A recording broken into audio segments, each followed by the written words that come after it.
Shalom everyone. ஆண்டவராக இயேசு கிறிஸ்துவின் நாமத்தினாலே உங்கள் யாவரையும் நான் வாழ்த்துகிறேன். இன்னைக்கு நம்மளுடைய ஸ்டடியில சாப்டர் 6 ரிப்பன்டன்ஸ், மனம் திரும்புதலை குறித்து இன்னைக்கு நம்மளுடைய பாடத்துல தியானிக்க போறோம்.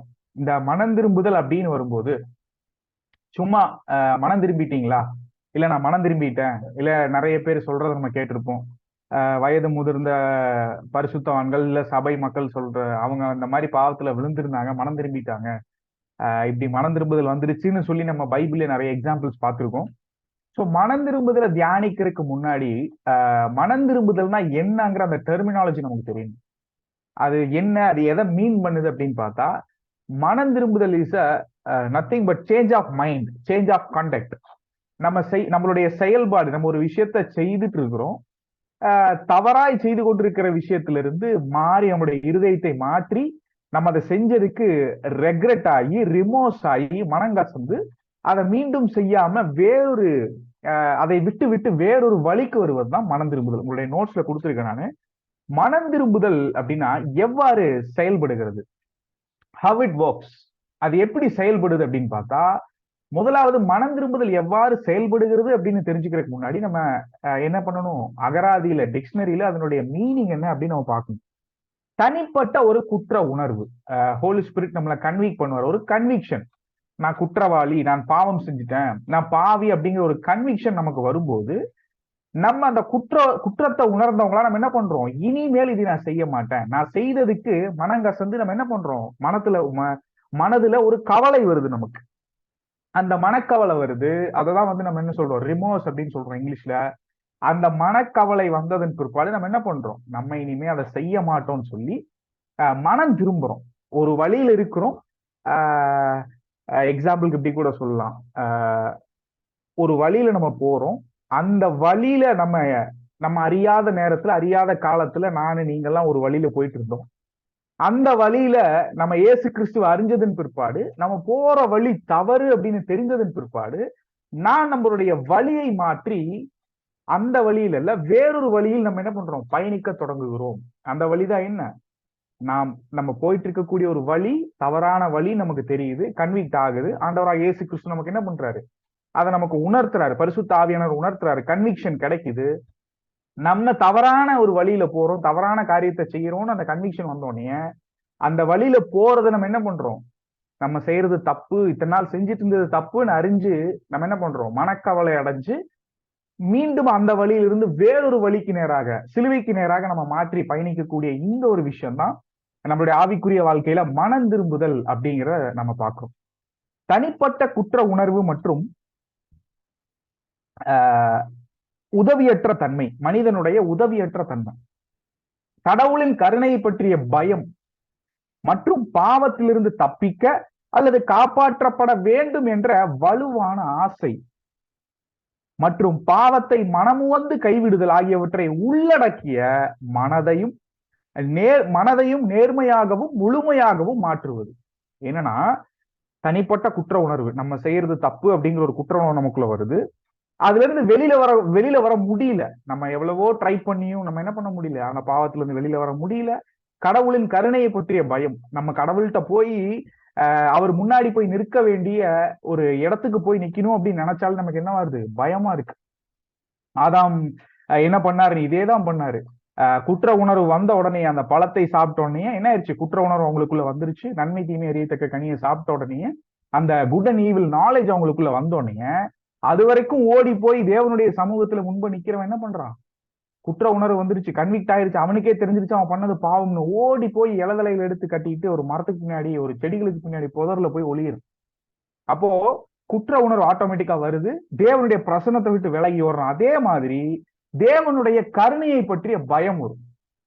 ஆண்டவர் நம்மளை மன்னிப்பாரா, நம்ம பாவம் பண்ணிட்டோமே, நம்ம ஆண்டவருடைய பிள்ளையா இருந்துட்டு நம்ம என்ன பண்ணிட்டோம், பாவம் பண்ணிட்டோம், இந்த விஷயத்துல நம்ம செஞ்சிருக்க கூடாது, இது தப்புன்னு நமக்கு தெரியும், ஆனா என்ன ஆயிடுச்சு, நம்ம பாவம் பண்ணிட்டோம், இப்ப ஆண்டவர் என்ன மன்னிப்பாரா அப்படிங்கிற அவருடைய கருணையை பெற்றுக்கொள்ள போய் கேட்கக்கூடிய, போய் நிக்க வேண்டிய ஒரு பயம். அந்த இடத்துக்கு கூட நம்மளால இனிமே போக முடியாது, ஆண்டவரை கூப்பிட கூட முடியாது, அப்படி ஒரு பயம் வந்துருச்சு நமக்குள்ள.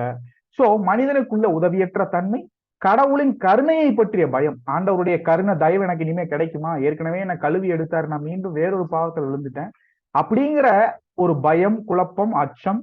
இவை எல்லாவற்றையும் எப்படியாவது இந்த மாதிரி ஒரு மாம்ச உலகத்தினுடைய கட்டுப்பாட்டிலிருந்து நான் விடுபட வேண்டும் அப்படிங்கிற ஒரு வலுவான ஆசை, ஒரு ஒரு ஹெவி டிசைர் இருக்கு நம்ம ஆள் மனதுல. அதைத்தான் பவுல் சொல்றார் ரோமர்கள் நிருபத்துல, நிர்பந்தமான மனுஷன் நான், யார் என்னை இந்த மரண சரீரத்திலிருந்து விடுவிக்க கூடும் அப்படின்னு கேட்கிறார். கேட்டுட்டு அதுக்கு ரெமடி அவரே பின்னாடி சொல்றாரு, அதை வாசி பாருங்க. அப்போ அப்படி ஒரு வலுவான ஒரு டிசைர் இருக்கு அவங்களுக்குள்ள, பயங்கரமான ஒரு ஆசை எல்லா மனிதர்களுக்குள்ளும், நம்ம எப்படியாவது இந்த பாவ பழக்க வழக்கத்தை விட்டு விடணும். எக்ஸாம்பிள் நீங்க யோசிச்சு பாருங்களேன். இப்ப நீங்க யார்ட்டையாவது போய் யாராவது மது பிரியர் இருக்காரு, மதுபானம் குடிக்கிறவர் இருக்காரு, ஒரு எக்ஸாம்பிளுக்கு நான் சொல்றேன், இல்ல ஸ்மோக் பண்றவர் இருக்காரு, இல்ல வேற ஏதாவது தவறான ஒரு சூவிங் டொபாக்கோ, இந்த மாதிரி ஹான்ஸ் இது போன்ற பொருட்களை புகையிலை பயன்படுத்துறவங்க இருக்கிறாங்க, இந்த மாதிரி வீடு எடுக்கிறவங்க இருக்கு, இப்படி நிறைய ட்ரக் அடிக்ட் இருக்காங்க. அவங்க கிட்ட போயிட்டு நீங்க இதுல எவ்வளவு சாட்டிஸ்பாக்சனா இருக்கீங்க அப்படின்னு கேட்டு பாருங்களேன். 100ல 92% பீப்புள்ஸ் எப்படிதான் சொல்லுவாங்கன்னா, அவங்க அடிக்ட் ஆயிட்டாங்க, அதுல இருந்து அவங்களால வெளியில வர முடியல, அதுக்கு வேற வழி இல்லாம, அது எப்படின்னு தெரியாம, ஒரு கைடன்ஸ் இல்லாம அவங்க அதுக்குள்ள அடைஞ்சு கிடப்பாங்களே தவிர, அது செய்யறதுதான் அவங்களுக்கு வந்து பெரிய ஒரு பிறவி பலனை அடைஞ்ச மாதிரியோ, இல்ல அவங்க அதை புடிச்சுதான் செஞ்சுட்டு இருக்காங்கன்னு கிடையாது.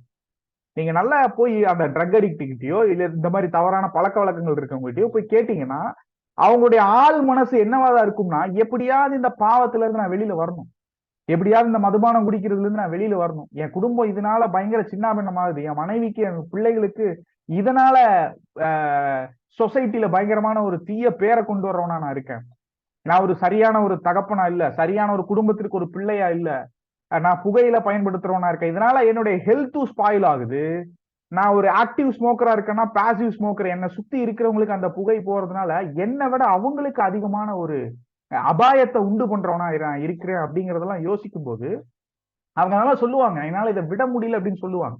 அப்போ எல்லா மனிதருக்குள்ளேயும் வெறும் வந்து கிறிஸ்டியன்ஸுக்கு மாத்திரம் இல்ல, உலகத்தில் பிறந்த மாம்சத்தில் இருக்கக்கூடிய அனைத்து மனிதர்களுடைய ஒரு வலுவான ஆசை என்னன்னா, இதெல்லாமே விட்டு ஓஞ்சு அவங்க ஒரு நல்ல ஒரு மனிதனா வாழணுங்கிறதா எல்லாத்துடைய ஆசையும்.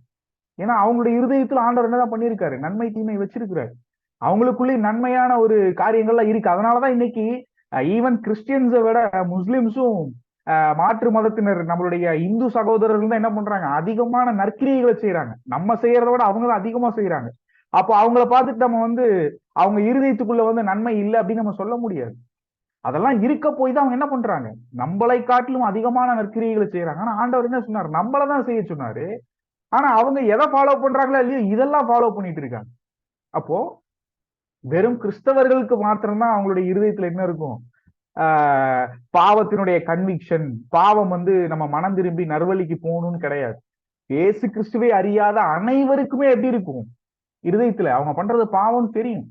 ஏன் ஈவன் நமக்கே ஆண்டவருடைய வழியில நம்ம இல்லாதப்போ, நம்ம ஆண்டவரை அதிகமாய் அறியாதப்ப கூட, நம்ம ஆண்டவருடைய வார்த்தையை கற்றுக்கொள்ளாதப்ப கூட நமக்கு எப்படி இருந்துச்சு, நம்ம ஒரு விஷயத்த ஸ்கூல்லயோ காலேஜ்லயோ இல்ல நம்ம ஃப்ரெண்ட்ஸோட கூட சேர்ந்து செய்யும் போதோ, இல்ல ஏதோ ஒரு கெட்ட வார்த்தை பேசும் போதோ, தப்பான ஒரு பொய் சாட்சி சொல்லும் போதோ, இல்ல யாருக்கு விரோதமா நம்ம ஒரு விஷயத்த செய்யும் போதோ, இல்ல மற்றவருடைய பொருட்களை இச்சிக்கும் போதோ, நமக்கு அப்பவே அது என்ன இருக்கும், கன்விக்ட் ஆயிருக்கும், ஐயோ நம்ம என்ன இவ்வளவு கேவலமா பண்றோம், இவ்வளவு மோசமான ஒரு கேரக்டர் இருக்கு நமக்குள்ள அப்படின்னு நமக்கே தோணும், நமக்கே கன்விக்ட் ஆகும். அதுதான் தனிப்பட்ட குற்ற உணர்வு.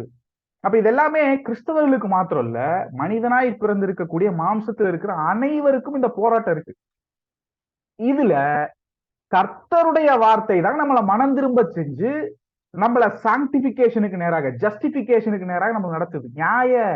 நியாயப்படுத்தும்படி ஆண்டவர் என்ன பண்றாரு, அவருடைய மரணத்தை நம்ம விசுவாசிக்கும் போது நம்மளை நியாயப்படுத்துறார். என்னது, அவருடைய மரணத்தை நம்ம விசுவாசிக்கும் போது அவர் என்ன பண்றார், அவர் மரித்ததை நான் மரித்ததா என்ன பண்றாரு, என்னை நியாயப்படுத்தி காண்பிக்கிறார் நம்மை படைத்த தேவனிடத்துல.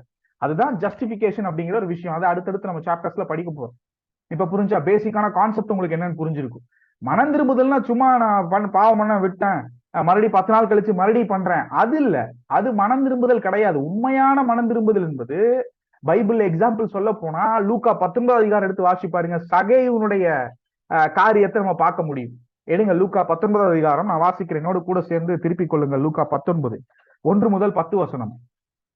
அவர் எரிகோவில் பிரவேசித்து அதன் வழியாக நடந்து போகையில் ஆயக்காரருக்கு தலைவனும் ஐஸ்வர்யவானுமா இருந்த சகேயு என்னப்பட்ட ஒரு மனுஷன் இருந்தான். ஆயக்காரருக்கு அவன் என்னவா இருந்தான், நம்ம தலைவனா இருந்தான்.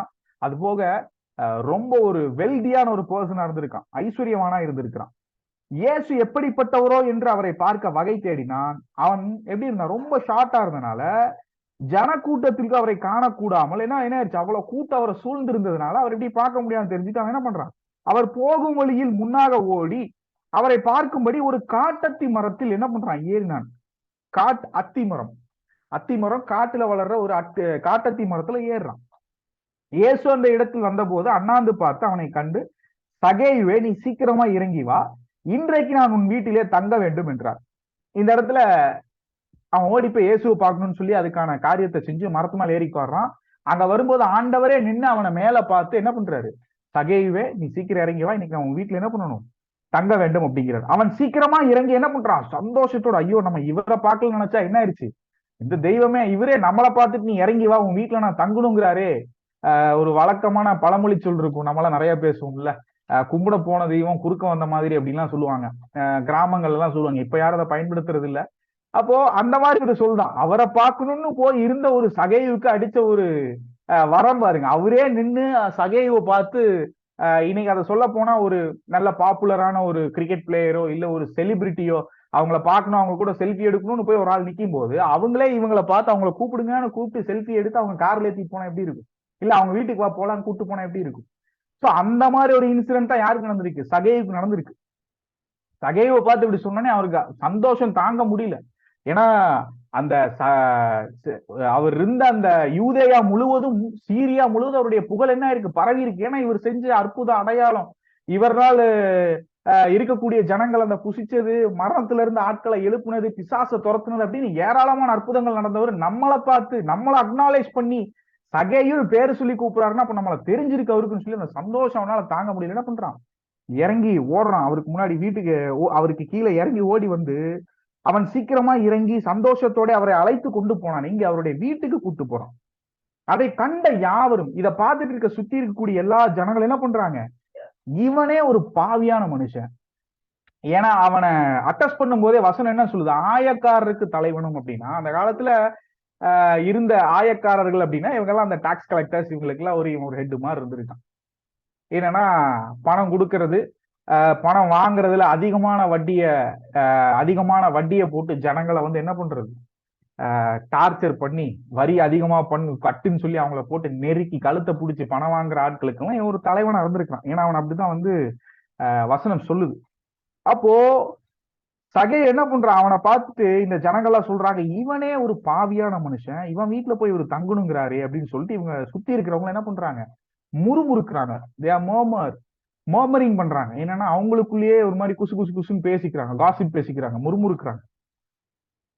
சகேயு என்ன பண்றான், நின்னு ஆண்டவரை பார்த்து, ஆண்டவரே என் ஆஸ்திகளில் பாதியை ஏழைக்கு கொடுக்கிறேன். இது ஏதோ ஆண்டவர் அவனை பார்த்து, சகேயுவே நீ பாவம் செய்தாய், நீ எவ்வளவு பெரிய பாவம் செஞ்சுட்ட, நீ இதை செஞ்சிரு, நீ உன்னுடைய ஆஸ்திகள் எல்லாம் வித்த ஏழைகளுக்கு கொடுத்துரு ஆண்டவர் வார்த்தையும் சொல்லல. அவனை பார்த்து இன்னைக்கு நான் அவன் வீட்டுக்கு வரணும், உன் வீட்டுல தங்கணும்னு கூப்பிடுறாரு. அப்பேற்பட்ட ஒரு அழைப்பு அவனுக்கு கொடுக்கிறாரு. அவன் ஆண்டவருடைய பிரசனத்துக்குள்ள வந்த உடனேயுமே இந்த இடத்துல என்ன நடக்குதுன்னு யோசிச்சு பாருங்களேன்.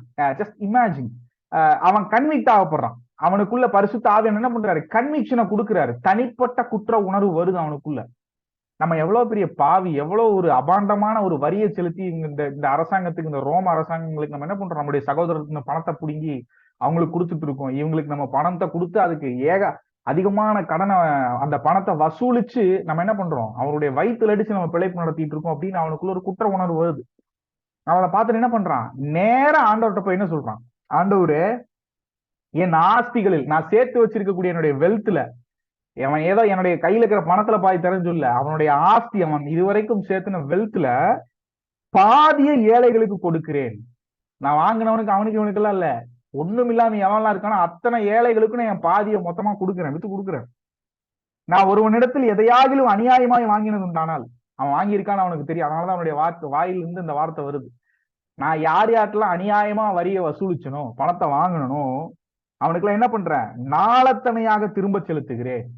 அவனுக்கு நான் வசூலித்ததை விட அதிகமான நாளத்தனைய 4 பங்கா திருப்பி தர்றேன் ஆண்டவரே அப்படின்னு சொல்லி ஆண்டவர்கிட்ட கன்விக்ட் ஆகி வந்து என்ன பண்றான், மனம் திரும்புறான். இதுதான் மனம் திரும்புதலுக்கான அடையாளம். மறுபடியும் சகையை பத்தினதான சகையை வந்து மறுபடியும் அது மாதிரி பணம் வசூலிச்சுட்டு இருந்தா அப்படின்லாம் நீங்க எங்கேயும் பார்க்க முடியாது பைபிள்ல. இதுதான் சகையினுடைய, அதைத்தான் ஆண்டவர் சொல்ற, இன்றைக்கு இந்த வீட்டுக்கு ரட்சிப்பு வந்தது. அப்ப ரட்சிப்பு ஆண்டவர் எங்க வருது அப்படின்னு மென்ஷன் பண்றாருன்னா பைபிள்ல மனம் திரும்புதல் வந்தாதான் ரட்சிப்பு வருது. மனம் திரும்புதல் இல்லாம நம்ம ரட்சிப்புக்குள்ள பிரவேசிக்கவே முடியாது. ரட்சிப்புங்கிறது ஒரு ப்ராசஸ். நம்மளுடைய வாழ்நாள் முழுவதும் நாம் நடந்து கொண்டிருக்கக்கூடிய ஒரு பாதை தான் ரட்சிப்பு. அப்ப ஆண்டவர் அதான் சொல்றாரு, அதை பார்த்து இன்றைக்கு இந்த வீட்டுக்கு என்னாச்சு ரட்சிப்பு வந்தது அப்படின்னு. அந்த 9வது வசனம் பாருங்க. இயேசு அவனை நோக்கி, இன்றைக்கு இந்த வீட்டுக்கு ரட்சிப்பு வந்தது, இவனும் ஆபிரகாமுக்கு குமாரனா இருக்கிறானே. இவனும் யாரு? ஆபிரகாமினுடைய சந்ததியில வந்தவனா இருக்கானே. யாரெல்லாம் ஆபிரகாமினுடைய சந்ததியில வந்தவர்களா இருக்கிறாங்களோ, நம்மெல்லாம் யாரு? நம்மெல்லாம் ஆபிரகாமினுடைய சந்ததி. எப்படி? ஆபிரகாமினுடைய 12 அந்த யாக்கோபுக்கு வந்த அந்த 12 கோத்திரத்துல பிறந்தமா? இல்ல. அவர்கள் மாம்சத்தின்படி இஸ்ரவேலர்கள். நாம யாரு? ஆவியின்படி இஸ்ரவேலர்கள். புரிஞ்சா? இவனும் ஆபிரகாமுக்கு என்ன இருக்கிறான்? குமாரனா இருக்கிறானே. இழந்து போவதை தேடவும் ரட்சிக்கவுமே மனுஷகுமாரன் வந்திருக்கிறார் என்றார். இந்த இடத்துல ஒரு விஷயத்தை நீங்க நோட் பண்ணணும். ஏற்கனவே நம்ம வந்து இந்த ஸ்டடி ஆஃப் சால்வேஷன் படிக்கும்போது ஃபர்ஸ்ட் சாப்டர்ல நான் உங்ககிட்ட ஒரு விஷயத்த சொன்னேன். என்னன்னா காட்ஸ் ஃபோர் நாலேஜ், ஆண்டவருடைய முன்னறிவின்படி. ரோமர் 8வது அதிகாரம் 24 முதல் 28 வசனத்தை நம்ம பார்த்தோம். என்னென்ன?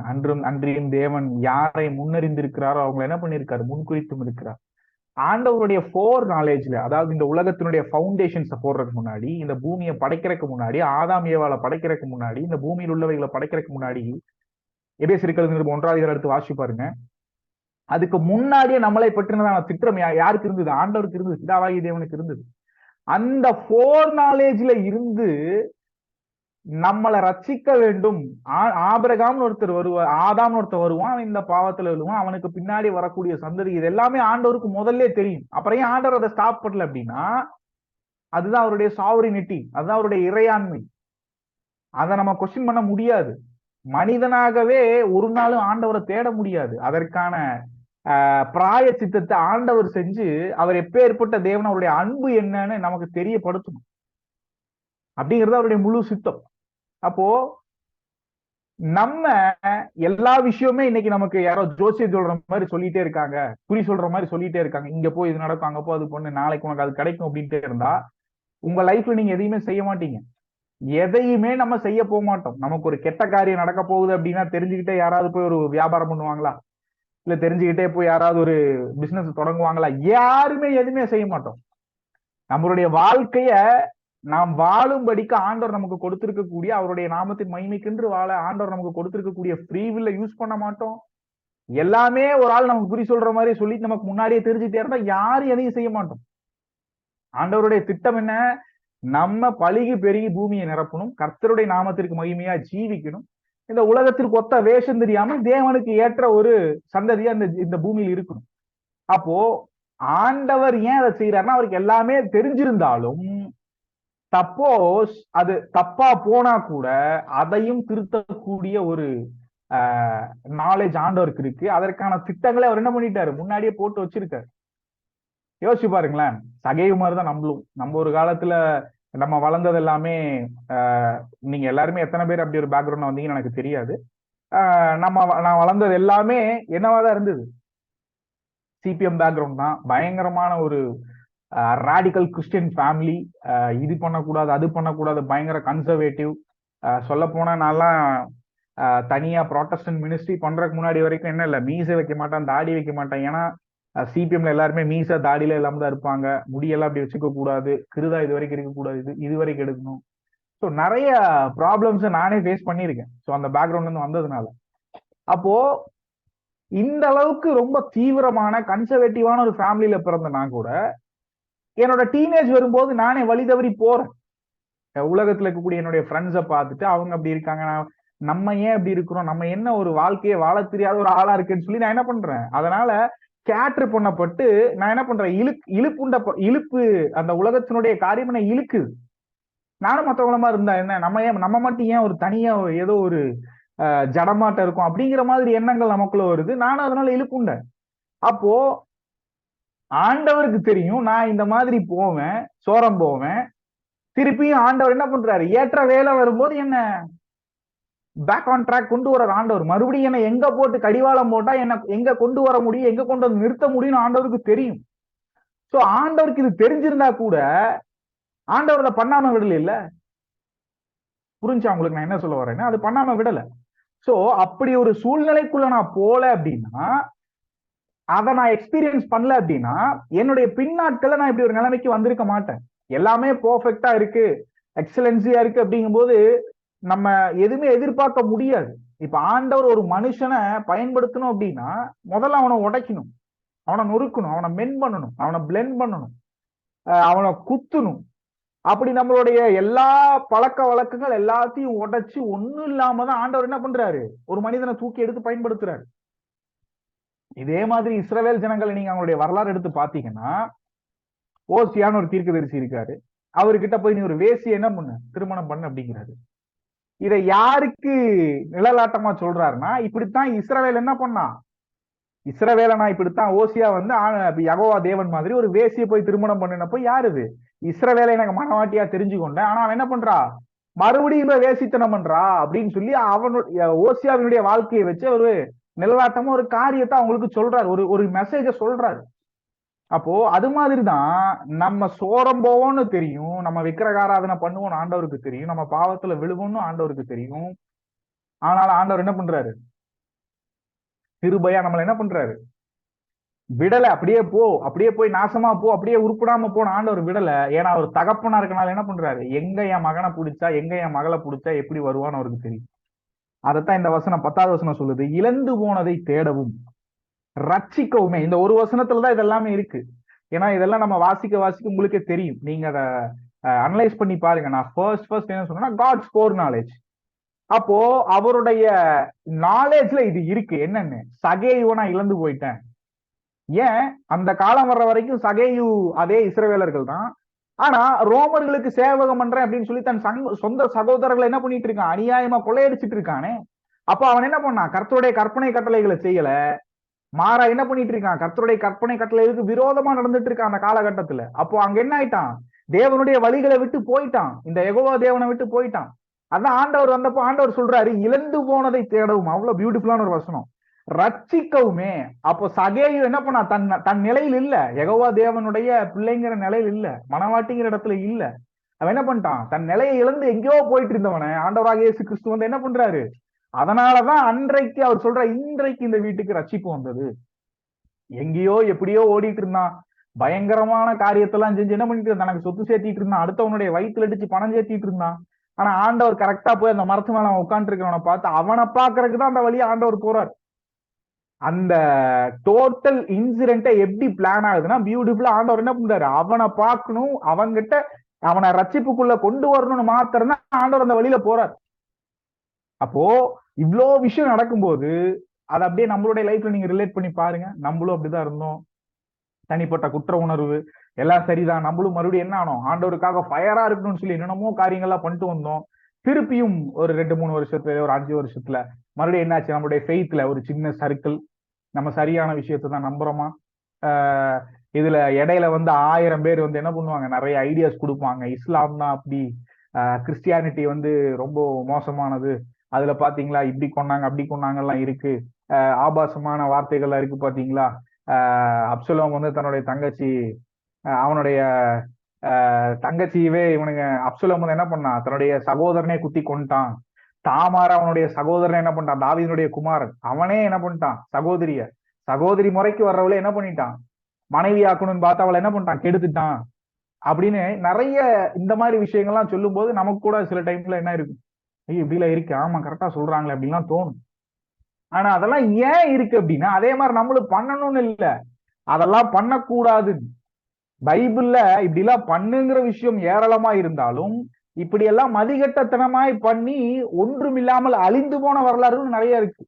ஏன் தாவீதுனுடைய கூடாரத்தை எடுத்துக்கங்க, தாவீதே எடுத்துக்கங்க, சாலமோன் எடுத்துக்கங்க. ஆண்டவர் சாலமோனை பத்தி சொல்லும் போது பயங்கரமான ஞானவான், அவனுக்கு பின்னாடி எவனும் இல்லை, வரப்போறது இல்ல, முன்னாடி இருந்தது இல்லை அப்படிங்கிறாரு. அவனை போல ஐஸ்வர்யவான் எவனுமே இது வரைக்கும் இருந்தது இல்லை உலகத்துல.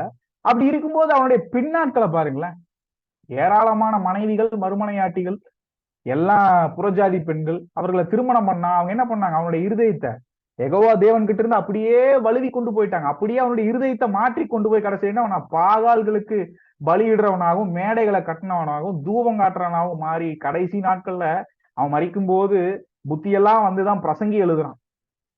புரிஞ்சா? பிரசங்கி எப்ப எழுதுறான்னா கடைசியா எழுதுறான். அதுலதான் சொல்றான் எல்லாமே மாயை மாயை மாயை மாயைன்னு சொல்லிட்டு பூமிக்கு கீழேயும் பூமிக்கு மேலையும் வானத்துக்கு கீழேயும் நூதனமான விஷயம் எதுவுமே இல்லை. முன்பு இருந்ததே இப்பொழுதும் இருக்குது, அதுதான் பின்னாடி வரப்போகுது அப்படின்னு சொல்லி பெரிய ஞானத்தை அடைஞ்சவனா பண்ணி எல்லா தப்பையும் பண்ணி எல்லாத்தையும் பண்ணி நம்ம பண்ணதெல்லாம் தவறுன்னு ஒரு கன்க்ளூஷனுக்குள்ள வந்ததுக்கு அப்புறம் தான் இவருக்கு இந்த மாதிரியான ஒரு புத்தி வந்து பிரசங்கி எழுதுறாரு. யாரு? சாலமன். அப்பதான் சொல்றாரு, வாலிபன் என்ன பண்ணுவான், தன்னுடைய கண் கண்ட இடத்துக்கெல்லாம் போவான், தன் கண்ணுக்கு பட்டதெல்லாம் விடாம எல்லாம் பண்ணுவான், சரிதான்.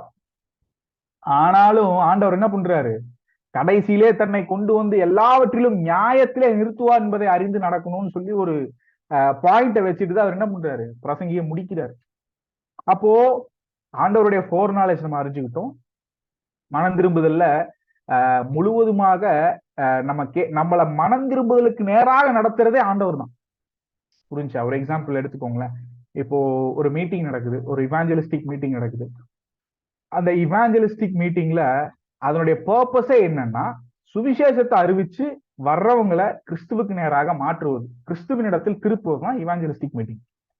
அதுல மேபி அவங்களுக்கு ஹீலிங்ஸ் நடந்திருக்கலாம், ஏதாவது ஒரு சுகம் கிடைச்சிருக்கலாம், அவங்களுடைய சரீரத்தில் இருந்த பலவீனத்திலிருந்து ஒரு விடுதலை ஆண்டவர் கிடைச்சிருக்கலாம், பாவ கட்டுகள்ல இருந்து விடுதலை வந்ததை அவங்க உணர்ந்திருக்கலாம்.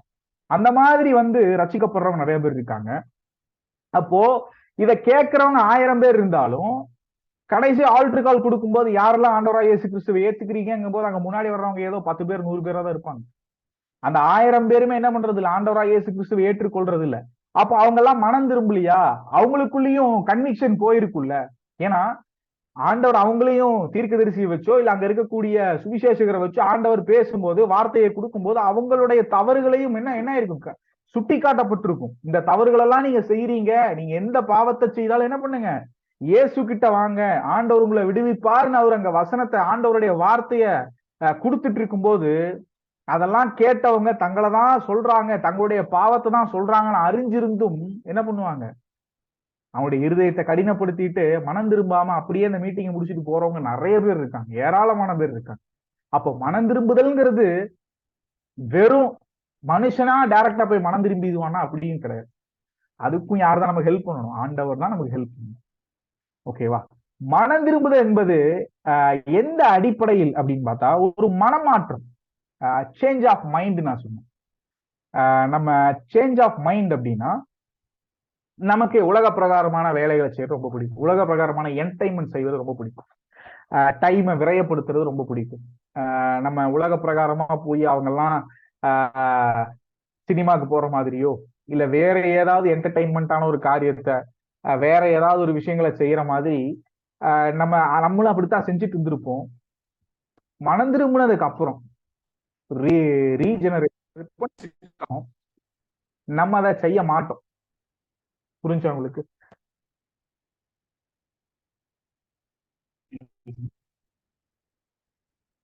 மாட்டோம், நம்ம அதை செய்ய மாட்டோம். ஏன்னா நம்ம மனசே அதை என்ன பண்ணாது, அதை செய்யணும்னு ஒத்துக்காது. அப்போ அதுதான் மனமாற்றம். மனமாற்றம்ங்கிறது நம்ம முன்பு வேறொரு வழியில இருந்தோம், விக்கிரக ஆராதனைகள் செய்து கொண்டிருந்தோம், தெய்வங்கள் அல்லாதவைகளை தெய்வங்கள் என்று நினைத்துக் கொண்டு நாம் வழிபட்டு கொண்டிருந்த ஒரு காலம் இருந்தது.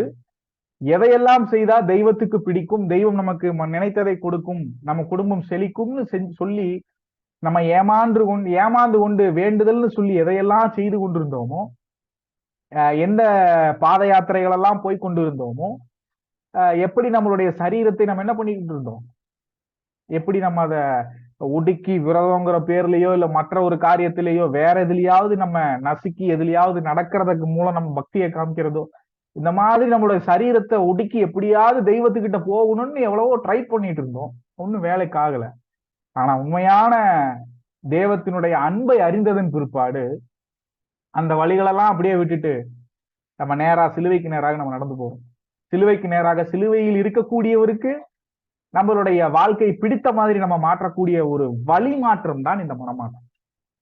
ஏதோ என் பேரு ஒரு சரவணன் அப்படின்னு இருக்குன்னா, சரவணன் இருக்கிற பேரை நான் மனமாற்றம் ஆயிட்டேன் அப்படிங்கறக்காக எனக்கு இந்த இதை கொடுத்தவர் யாரு, எனக்கு ஞானஸ்தானம் பண்ணவர் டக்குனி என் பேரை வந்துட்டு செபாஸ்டின்னு மாத்தக்கூடாது.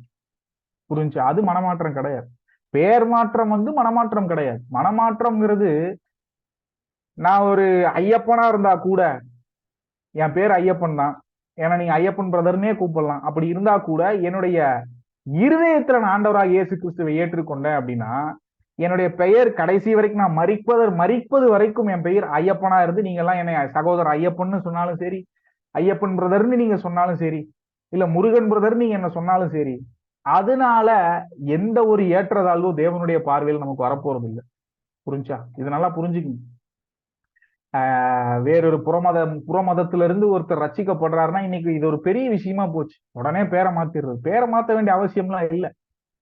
அப்ப நீங்க கேட்கலாம், அப்புறம் ஏன் நீங்க கிறிஸ்தவர்கள் உங்க பிள்ளைகளுக்கு நீங்க வைக்கிற பேர் மட்டும் பைபிள்ல இருந்து அதுல இருந்து ஈப்ரு பேரா வைக்கிறீங்க அப்படின்னா, அது அவரவருடைய விருப்பம். எங்களுக்கு இப்ப நான் என் பிள்ளைக்கு பேர் வைக்கிறேன்னா, என்ன எது இன்ஸ்பயர் பண்ணியிருக்கோம், நான் எதை அதிகமா நேசிக்கிறேனோ அதை கொண்டு என் பிள்ளைக்கு நான் பேர் வைக்கிறேன். நீங்க நீங்க பிறந்த ஒரு சூழ்நிலை வேற. அப்போ நீங்க செஞ்சதையே தான் நானும் செய்யணும்னு அவசியம் இல்லை. நான் செய்யறதையே தான் மற்றவங்க செய்யணும்னு அவசியம் இல்லை. அவரவர்களுக்கு எது பிரியுமோ அதை செய்யலாம்.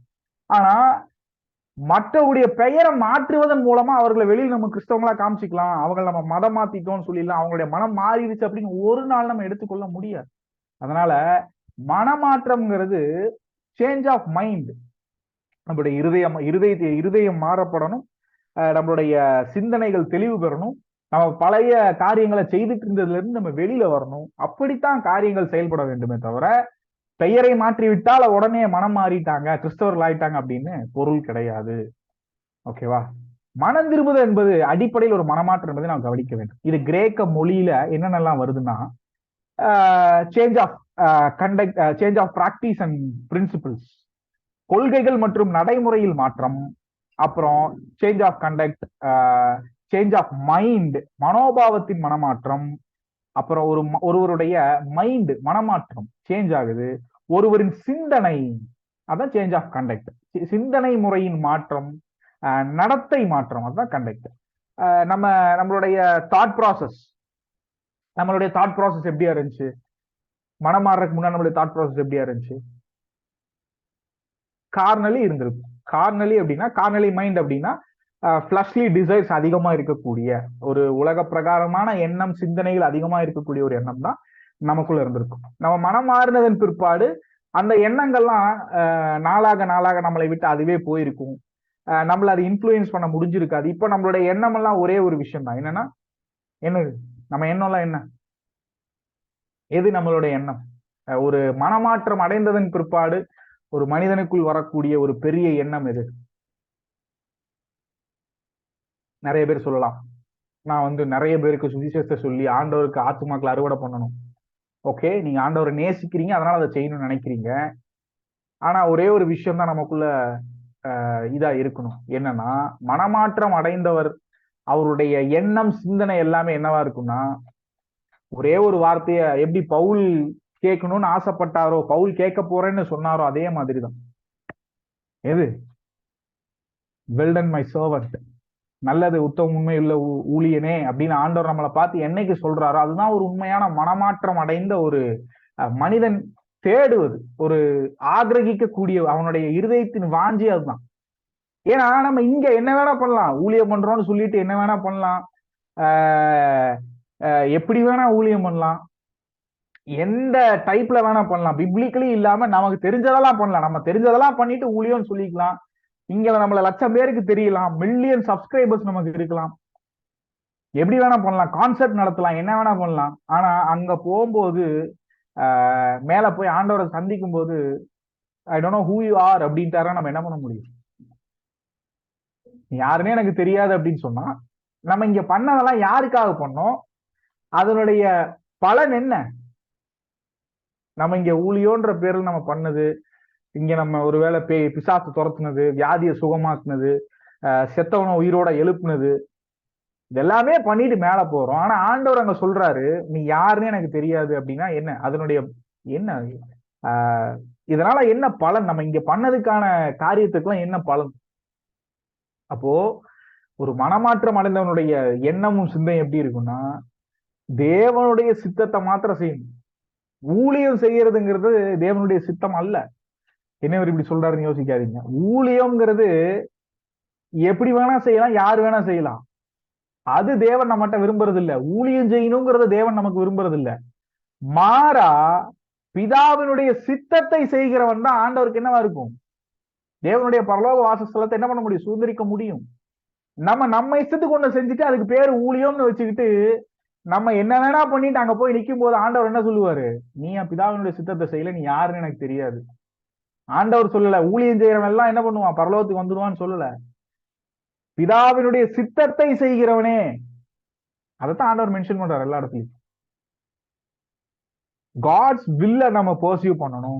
காட்ஸ் வில்ல நம்ம என்ன பண்ணணும்? அதை செய்யும்படிக்கு நம்மளை ஒப்பு கொடுக்கணும். அப்படிங்கறதுதான் தேவனுடைய பெரிய திட்டம். நம்மளுடைய இஷ்டத்துக்கு பண்றதெல்லாம் காட்ஸ் வில் அப்படின்னு சொல்லி ஒரு பேரை வச்சுட்டு நம்ம பண்ணோம்னா அது எதுவுமே தேவனுடைய கணக்குகள்ல வராது. தேவன் நம்மளை செய்ய சொல்றாரா, அது யார் தடுத்தாலும் அதை பத்தி நம்ம கவலைப்பட வேண்டிய அவசியமே இல்லை. நம்மளை யார் ஏளனமா பேசினாலும் கவலைப்பட வேண்டிய அவசியமே இல்லை. ஏன்னா ஆண்டவர் ஒரு விஷயத்த நம்மளை செய்ய சொல்லிட்டாரு அப்படின்னா, ஆண்டவர் கன்ஃபர்மேஷனை கொடுத்துட்டாரு அப்படின்னா அது இறங்கி செஞ்சுட்டே இருக்கணும். அதனால அதை பத்தி நீங்க ஒரு நாளும் குழம்பிக் கொள்ள வேண்டாம். மனம் திரும்புதல்ங்கிற அர்த்தத்துக்கு 2 எடுத்துக்காட்டுகள் இருக்கு. ஒன்னு சொன்ன சகேயுன்னு, இன்னொன்னு த ப்ராடிகல் சன், லூக்கா 15வது அதிகாரம். தெரியல அந்த விஷயம் உங்களுக்கு? த ப்ராடிகல் சன், லூக்கா 15:11 முதல் 32 வசனம். நமக்கு நேரம் இல்லாததுனால நான் டீப்பா அந்த வசனங்களுக்குள்ளாக போல. நான் உங்களுக்கு ஜஸ்ட் அதை நரேட் பண்ணிட்டு அதுல இருந்து நம்ம டேக் அவே பாயிண்ட்ஸ் எடுத்துட்டு நம்ம அடுத்த சப்ஹெட்டிங்ஸ்குள்ள போவோம். லூக்கா 15வது அதிகாரத்தில் நம்ம என்ன பண்றோம்? ப்ராடிகல் சன்னை பார்க்கிறோம். ஒரு ஊதாரி மகன், இளைய மகன். அந்த ஊதாரி மகன் என்ன பண்றான்? தன்னுடைய தகப்பனுடைய எல்லா சொத்துக்களையும் நீ வித்து உயிரோட இருக்கும் போதே என்ன பண்றான்? நீ செத்துட்ட. அவன் சொன்னது என்னன்னா, இப்பவே எனக்கு வித்து என் பங்கை கொடுத்துரு அப்படின்னா, அந்த யூத கலாச்சாரத்தின்படி அவங்க எல்லாம் இருக்கும்போதே அப்படிலாம் பண்ண மாட்டாங்க. அவங்க என்ன சொல்ல வர்றான்னா, எங்க அப்பன் செத்துட்டா நீ இதெல்லாம் வித்துதானே ஆகணும், எனக்கு பிரிச்சு தானே கொடுக்கணும், எனக்கு இது இப்பவே கொடுத்துட்டு நான் போயிடுறேன், எனக்கு நீ இனியும் தேவையில்லை, எனக்கு இந்த குடும்பமும் தேவையில்லை, அண்ணனும் தேவையில்லை அப்படின்னு சொல்லிட்டு அவன் என்ன பண்றான்? அவனுக்கு தேவையான வித்து வாங்கிட்டு போயிடுறான். போயிட்டு எல்லாம் போனதுக்கு அப்புறம் அவனுக்கு என்ன வருது? பன்னியோட தவிடு கூட திங்கிற கொடுக்க மாட்டேங்கிறாங்க. அப்படிங்கும் போதுதான் அவனுக்கு என்ன வருது? புத்தி மனத்தெளிவு வருது, மனமாற்றம் வருது. அதுல ஒண்ணுதான் நம்ம இங்க பாக்குறோம். ஊதாரி மகனுடைய வாழ்க்கையில் என்னாச்சு? அவனுக்கு அப்பதான் ஐயோ, என்னுடைய பிதாவினுடைய வீட்டுல அவ்வளவு வேலைக்காரங்க இருக்காங்க, அவங்களுக்கு தேவையானது எல்லாமே இருக்கு, அவருடைய குமாரன் நானு, எனக்கு பண்ணி தவிடு கூட இவனுக்கு கொடுக்க மாட்டேங்கிறாலே, நம்ம எவ்வளவு பெரிய ஒரு பாவத்தை பண்ணிட்டோம், நம்மளுடைய தகப்பனா இப்படி அவருடைய மனம் உடைந்து போகிற அளவுக்கு நம்ம பண்ணிட்டு எல்லாத்தையும் வாங்கிட்டு வந்து வித்து நாசம் பண்ணி இன்னைக்கு ஒண்ணு இல்லாம நிக்கிறோமேன்னு அவன் என்ன பண்றான்? திரும்பி அவனுடைய வீட்டுக்கு போறான். அவன் தூரத்துல வர்றவனுடைய தகப்பன் என்ன பண்றாரு? அவனை பார்த்தோன்னே அவன் அங்கதான் வர்றான். ஆனா இந்த தகப்பன் என்ன பண்றாரு? இங்கிருந்து ஓடுறாரு. அவன் நடந்து வர்றான், இவரு ஓடுறாரு அவனுக்கு எதிர்கொண்டு. அது மாதிரிதான் என்ன பண்றாரு ஆண்டவர்? நம்ம இழந்து போனதை ரட்சிக்கவும் திரும்ப பெறவும் தான் மனுஷகுமார் என்ன பண்ணார்? இந்த பூமிக்கு வந்தார். அப்படிங்கிற மாதிரி நம்ம ஆண்டவரை வேணாம் அப்படின்னு ஆண்டவர்கிட்ட இருக்கும்போது அது எவ்வளவு பெரிய ஒரு ஆசீர்வாதம்னு நம்ம அறியாம நம்மளுடைய திமிரு எடுத்துட்டு, நான் ரொம்ப ஹார்ஷான வேர்ட்ஸை யூஸ் பண்ணா மன்னிச்சிருங்க, ஆனா என்ன சொல்றேன்னா, ஆண்டவர் இடத்துல நம்ம இருக்கிறோம். ஆண்டவர் நமக்கு பெரிய ஒரு உன்னதங்கள்ல பெரிய ஆசீர்வாதங்கள் நமக்கு கொடுத்திருக்காரு. அதெல்லாம் நம்ம கேர் பண்ணிக்காம இந்த உலகத்தினுடைய காரியங்கள் தான் நமக்கு பெருசுன்னு சொல்லி நம்மளுடைய இஷ்டத்திற்கு, நம்ம சுய விருப்பத்திற்கு நம்ம என்ன பண்றோம்? அதுக்கு செவி கொடுத்து என்ன பண்றோம்? ஆண்டவருடைய ஆசீர்வாதங்கள் அவர் நமக்காக உன்னதங்கள்ல வச்சிருக்கிறத, நம்முடைய ஃபியூச்சருக்கு ஆண்டவர் என்ன பண்ணிருக்காரு? ஒழுங்குபடுத்தி வைத்திருக்கிறதெல்லாம் பத்தி யோசிக்காம, என் லைஃபை எனக்கு பாத்துக்க தெரியும், என் லைஃபுக்கான முடிவை நான் எடுத்துக்குவேன், என் மேரேஜ் பார்ட்னரை சூஸ் பண்றதுக்கு எனக்கு தெரியும், நான் எந்த வேலைக்கு போகணும்னு எனக்கு தெரியும், என்ன படிக்கணும்னு எனக்கு தெரியும் அப்படின்னு சொல்லிட்டு நம்ம இஷ்டத்திற்கு ஒவ்வொன்றும் கண்ணில் போடுறதெல்லாம் பார்த்து செஞ்சுக்கிட்டு இருக்கோம் அப்படின்னா, நம்ம இஷ்டத்துக்கு நம்ம சரீரத்துக்கு என்ன பண்ணணும் நமக்கு தெரியும் நம்ம பண்ணிட்டு இருக்கோம் அப்படின்னா, கண்டிப்பா அது வந்து ஆஹ் ஆண்டவரை விட்டு நம்ம விலகி ஓடி போய் என் வாழ்க்கையை அமைத்துக்குள்ள எனக்கு தெரியும் ஆண்டவரை, நீங்க உங்க வேலையை பாருங்க அப்படிங்கிற மாதிரிதான். அப்படி இருந்தா கூட திரும்பி நமக்கு புத்தி வந்து போய் அடிபட்டு திருப்பி நம்ம ஆண்டவர்கிட்ட வரணும்னு நினைச்சு நம்ம மனங்கசந்த அழுதாலே ஆண்டவர் என்ன பண்றாரு? நமக்கு நேரா ஓடி வர்றாரு. நம்ம ஒரு ஸ்டெப் ஆண்டவர்கிட்ட போக நெருங்கறதுக்கு நம்ம முன்னாடி ஒரு அடி எடுத்து வைக்கும் போது ஆண்டவர் என்ன பண்றாரு? பயங்கர வேகமா நம்மளை நோக்கி அவருடைய பிரசன்னத்தை கொண்டு வரவர் தான் நம்மளுடைய பிதாவாகிய தேவனா இருக்க. அப்போ அந்த ஊதாரிமானுடைய கதையிலையும் அதுதான். அங்க டேக்அவேஸ் என்னன்னா, எல்லாமே நம்மளுடைய லைஃப்ல இப்படிதான், எல்லாமே நம்மளுடைய இஷ்டத்துக்கு பண்ணிட்டோம். நிறைய நஷ்டங்கள் வந்துருச்சு. நிறைய லைஃப் டிசிஷன்ஸ் நம்ம எடுத்தது வென்ட் ராங். அதை திருப்பி நம்மளால சரி பண்ண முடியாது. எல்லாமே முடிஞ்சு போச்சு, நமக்கு ஃபியூச்சர் இல்ல, நம்முடைய ஃபியூச்சர்லாம் என்ன ஆக போகுது அப்படின்னு யோசிக்கிறவங்களா இருந்திருக்கும் நிறைய சுச்சுவேஷன்ஸ்ல. மேபி நீங்க அந்த ஒரு சுச்சுவேஷன்ஸ்ல கடந்து போகலாம். நான் இதை இப்படி பண்ணியிருந்தா அது சரியா இருந்திருந்தா நல்லா இருந்திருக்குமே, இந்த விஷயத்துல நான் இப்படி பண்ணதுனால இன்னைக்கு இப்படி ஆயிட்டேனே அப்படின்னு நீங்க நினைக்கலாம். அப்போ இது எல்லாத்தையுமே ஆண்டவர்னால சரி பண்ண முடியும். அங்க என்ன ஆச்சு? அவங்க அப்பா ஓடி தன்னுடைய வஸ்திரத்தை எடுத்து போட சொல்றாரு, கையில இருந்த மோதிரத்தை கழட்டி போடுறாரு, பாதரட்சியை எடுத்து பூசு வாங்கி மாட்டுறாரு, தனக்கு இருந்தது எல்லாத்தையும் அந்த மகனுக்கு போட்டு விடுறாரு.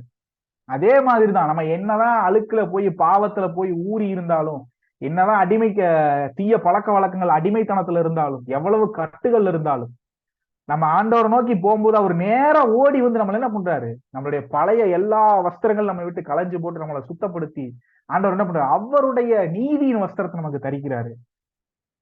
நம்மளை பரிசுத்த ஆவியானவரை கொண்டு அனாயின் பண்றாரு. நமக்கு புதிய அபிஷேகத்தை தந்து நம்மளை எதை செய்யணும்னு அவர் நினைச்சாரோ இன்னும் ஃபோர்ஸா, நமக்கு ஒரு செட்பேக் ஆனா கூட நம்மள இன்னும் ஃபோர்ஸ் அந்த இடத்துக்கு நேரம் நம்மளை தள்ளி கொண்டு போய் அங்க உட்கார வைக்கிறவரா இருக்கு.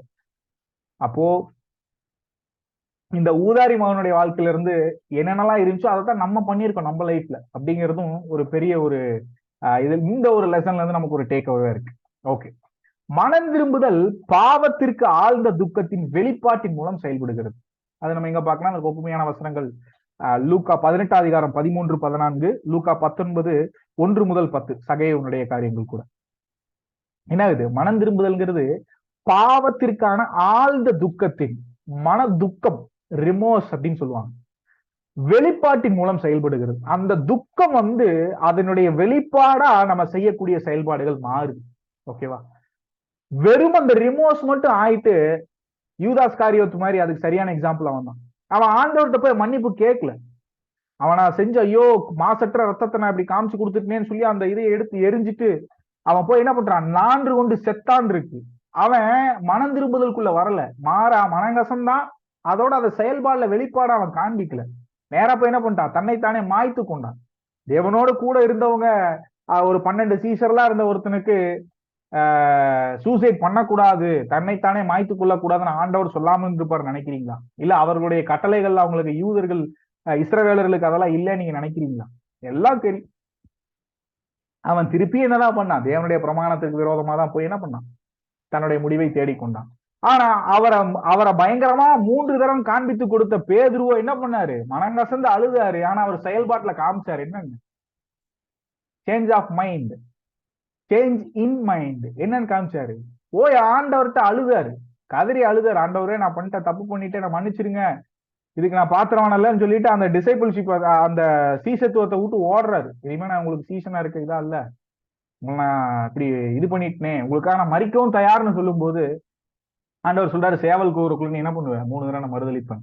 அது நிறைவேறின உடனே அவர் என்ன பண்றாரு? மனங்கசந்து அழுது, ஐயோ ஆண்டவர் என்னை பத்தி இப்படி சொன்னது நிறைவேறிடுச்சே, நான் இப்படி ஒரு பாவியா மாறிட்டேன்னு ஓடுறாரு. ஆனால் அவர் அப்படியே ஓடி போய் யூதாசுடைய முடிவை தேடிக்கல. என்ன பண்ணாரு? மீண்டும் தேவனிடத்துல என்ன பண்றாரு? அவருடைய பிரசன்னத்துக்கு வர்றாரு, மன்னிப்பு கேட்கிறாரு, மனம் மாறுறாரு, மனம் திரும்புறாரு. மனம் திரும்பினதுனால ஆண்டவர் என்ன பண்றாரு? அவருக்கு கொடுத்த அபிஷேகம், அவர் போய் உடனே பேசினது, அந்த மேலறை வீட்டுல இருந்து இவங்க அபிஷேகத்தை பெற்றுக்கொண்டது, அவர் இறங்கி இஸ்ரவேலர்களை பார்த்து எந்திரிச்சு நின்று 2 நிமிஷம் ஒரு பிரசங்கத்துல 5000 பேர் ரசிக்கப்படுறாங்க. அதுதான் அதனுடைய விளைவு. புரிஞ்சா உங்களுக்கு? சோ நம்ம எவ்வளவு தடவை செட்பேக் ஆகுறோம், நம்ம விழுகுறோம், நம்ம விழுகுறோம், அப்படியே விழுந்து கிடக்குறோம் அப்படிங்கிறது விஷயம் இல்ல. ஆண்டவருக்கு அது ஒரு விஷயமே இல்ல. ஆண்டவரை நோக்கி கூப்பிடுறோமா? ஆண்டவரே என்னால முடியல, என்னால இதை விட்டு வெளியில வர முடியல, ஆண்டவரே எனக்கு உதவி செய்யுங்க, என்னை எப்படியாவது இதுல இருந்து வெளியில எடுங்கன்னு ஆண்டவரை நோக்கி உங்க வாய்ஸை நீங்க என்னைக்கு வாய்ஸ் அவுட் பண்றீங்களோ, என்னைக்கு ஆண்டவர் நோக்கி நீங்க கூப்பிடுறீங்களோ, அவர் 1000 மடங்கு வேகமா உங்ககிட்ட உங்களை அதுல இருந்து வெளியில எடுத்து மீண்டும் உங்களுக்கு ஒரு நல்ல அபிஷேகத்தை கொடுத்து உங்களை எங்க கொண்டு போய் வைக்கணும்னு நினைச்சாங்க வைக்க அவர் வல்லவராகவே இருக்காரு. அப்படிங்கிறத அவருடைய சீசருடைய வாழ்க்கையில இருந்து நம்ம பார்க்க முடியுது. ஓகேவா? பாவ அறிக்கை மூலம் மனம் திரும்புதல் செயல்படுகிறது. இது ஒரு பாயிண்ட். என்னன்னா மனம் திரும்புதல்ங்கிறது நம்மளுடைய சேஞ்ச் இன் மைண்டா இருந்தாலும் அது ஆக்ஷன்ல காமிக்கிறதா இருந்தாலும் சரிதான்.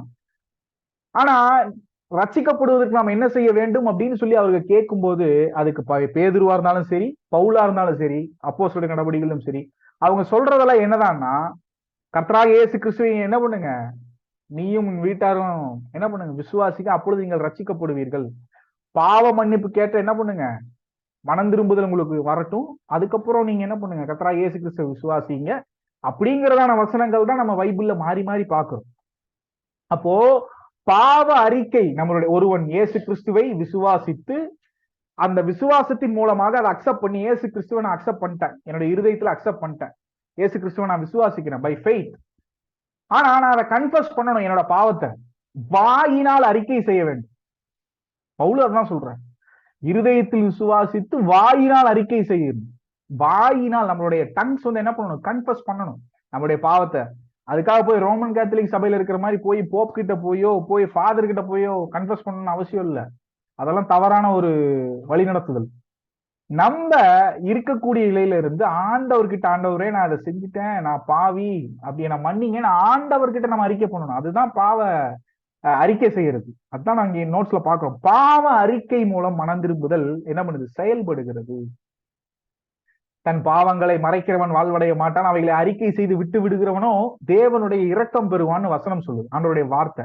அப்போ நம்ம செஞ்சுட்டோம், யாருக்கு தெரிய போகுது அப்படின்னு இருக்கிறத விட, நம்ம செஞ்சுட்டோம், ஆண்டவரே நான் செஞ்சுட்டேன், இதை நான் செஞ்சுட்டேன், இந்த பாவத்தை செஞ்சுட்டேன், நான் ஆண்டவர்கிட்ட சொல்லி அதுல இருந்து வெளியில வர்றதுக்கு பலன் கேட்கறது, அதுகிட்ட மன்னிப்பு கேட்கறது தான் சரியான ஒரு செயல்பாடா இருக்கும். அப்பொழுதுதான் மனம் திரும்புதல் பயங்கரமா ஆண்டவர் நம்ம அதை செயல்படுத்தும்படி ஒரு நல்ல ஒரு கிருபையை கூட நமக்கு கொடுக்கிறார். அதனாலதான் அந்த வசனம் அப்படி சொல்லுது. என்ன, பாவத்தை மறைக்கிறவன் வாழ்வடைய மாட்டான், அவன் விளங்க மாட்டான். இன்னைக்கு மறைச்சிட்டோம்னு நினைக்கலாம், இதனால அந்த பாவத்தை செஞ்சதனுடைய விளைவான் ஒரு நாள் என்ன ஆகணும், அது ஒரு வியாதியா இருக்கலாம், இல்ல அது மரணத்தை கொண்டு வர்றதா இருக்கலாம், இல்ல அவனுடைய குடும்பத்துல பிரச்சனைகளை கொண்டு வர்றதா இருக்கலாம்.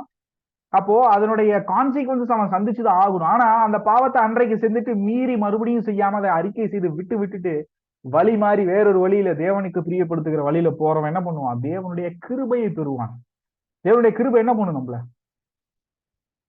தேவனுடைய கிருபை நம்மள என்ன பண்ணும், நம்மளால் செய்ய முடியாதது எல்லாம் நம்மளை கொண்டு செய்யும். தேவனுடைய சித்தத்தை, தேவனுடைய சித்தத்தின்படி, தேவனுடைய சித்தத்தை பூரணமாய் செய்வன் தான் என்னது, தேவனுடைய கிருபையினுடைய வேலை. நாம் உதடுகளால் அதைத்தான் நம்ம பார்க்கிறோம். மத்தேயு 12:41, யோவான் 3:5 அதைத்தான் பார்க்கிறோம். நாம் உதடுகளால் கடவுளிடம் பாவங்களை ஒப்புக்கொள்ள வேண்டும். 1 யோவான் 1:9 சொல்லுது, நம்முடைய பாவங்களை நாம் ஒப்புக்கொண்டால் அவர் நம்முடைய பாவங்களை மன்னித்து என்ன பண்றார், நம்மை சுத்திகரிக்கிறார், சுத்தப்படுத்துறார் அப்படின்னு சொல்லுது 1 யோவான். மனம் திரும்புவதற்கு நமது பாவங்களின் முழுமையான, நேர்மையான மற்றும் பணிவான ஒப்புதல் வாக்கு மூலம் என்ன முற்றிலும் அவசியம். அதுக்காக நான் அறிக்கை பண்றேங்கிற பேர்ல போயிட்டு சும்மா ஏதோ ஒப்பிச்சுட்டு வரணுமேன்ற மாதிரி போய் சொல்ற வேண்டிய ஒரு அடமெண்டா போய் ஆண்டவருக்கு முன்னாடி நிக்காதீங்க. Humble yourselves before God.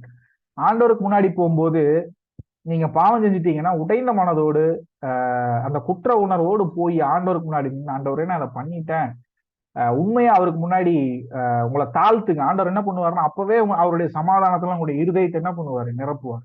அதுக்காக நான் டெய்லியும் செஞ்சுட்டு டெய்லியும் போய் சும்மா போய் ஏதோ இந்த ஸ்கூல் பசங்களை எல்லாம் ப்ரேயர் மீட்டிங்ஸ் கூட்டு போற மாதிரி டெய்லி இது ஒரு வழக்கமா போயிட்டு காலையில போயிட்டு சாயங்காலம் போயிட்டு வீட்டுக்கு வர்ற மாதிரி இருக்கக்கூடாது. மனம் திரும்புதல்ங்கிறது அதற்கான சரியான அடையாளத்தை நம்ம பார்த்தோம். 2 பேர்த்த மனம் திரும்புதல் எப்படி இருக்கக்கூடாது அப்படிங்கறதுக்கான ஒரு எக்ஸாம்பிளையும் நம்ம பார்த்தோம். சரியா? ஒப்புதல் வாக்கு மூலம் சக்தி வாய்ந்த 2 மடங்கு விளைவை கொண்டுள்ளது. நம்ம கன்ஃபஸ் பண்றது அதற்கு ஒரு பயங்கரமான ஒரு சக்தி இருக்கு. அதுக்கு சக்தி மடங்கு 2 மடங்கு கொண்ட சக்தியான ஒரு விளைவு, ஒரு கான்சிக்வன்சஸ் இருக்கு நம்ம கன்ஃபஸ் பண்றது. மனித தரப்பில் ஒப்புதல் வாக்கு மூலம் ஒரு பெரிய சுத்திகரிப்பினுடைய விளைவை கொண்டுள்ளது. ஒரு காலத்துல என்ன ஆகுது, நமக்குள் ஒரு பெரிய குற்றச்சுமையாக இருந்தது. நீங்க நல்லா பாருங்களேன், நம்ம ஆண்டவர்கிட்ட போய் கன்ஃபஸ் பண்ணி நம்மளுடைய பாவத்தை ஆண்டவர் மன்னிக்கிறார் அப்படிங்கிறதே நமக்குள்ள ஒரு பூரண சமாதானத்தை ஆண்டவர் கொடுக்கிறது தான். அது வரைக்கும் நம்ம கன்ஃபஸ் பண்ணாம என்னதான் ப்ரேயர் பண்ணாலும் நம்ம ஒரு டெலிவரன்ஸ் ஃபீல் பண்ண மாட்டோம். நம்ம ரொம்ப பேர்டனா இருக்கும் நம்மளுடைய ஹார்ட். நம்ம ஆண்டவர் கிட்ட நெருங்க முடியாது, பைபிள் எடுத்து வாசிக்க முடியாது. ஆனா நம்ம அவர்கிட்ட கன்ஃபஸ் பண்ணி பிரைவேட் ப்ரேயர்ல கன்ஃபஸ் பண்ணி அவர்கிட்ட சொல்லி அதை அவர் நம்மளை மன்னிச்சிட்டார் அப்படிங்கிறதே அது வரைக்கும் ரொம்ப ஹெவியா இருந்த ஹார்ட் அப்படியே லகுவா மாறி, அதுதான் ஆண்டவர் நம்மளை மன்னிச்சிட்டாருங்கிறதுக்கான அடையாளம். அதுதான் அவருடைய கிருபை, அவருடைய சமாதானம் நம்மளை சூழ்ந்து கொள்றது. ஓகேவா? நிறைய பேர், எத்தனை பேர் எக்ஸ்பீரியன்ஸ் பண்ணியிருக்கீங்க? கண்டிப்பா எல்லாரும் எக்ஸ்பீரியன்ஸ் பண்ணியிருப்பீங்கன்னு நான் நினைக்கிறேன்.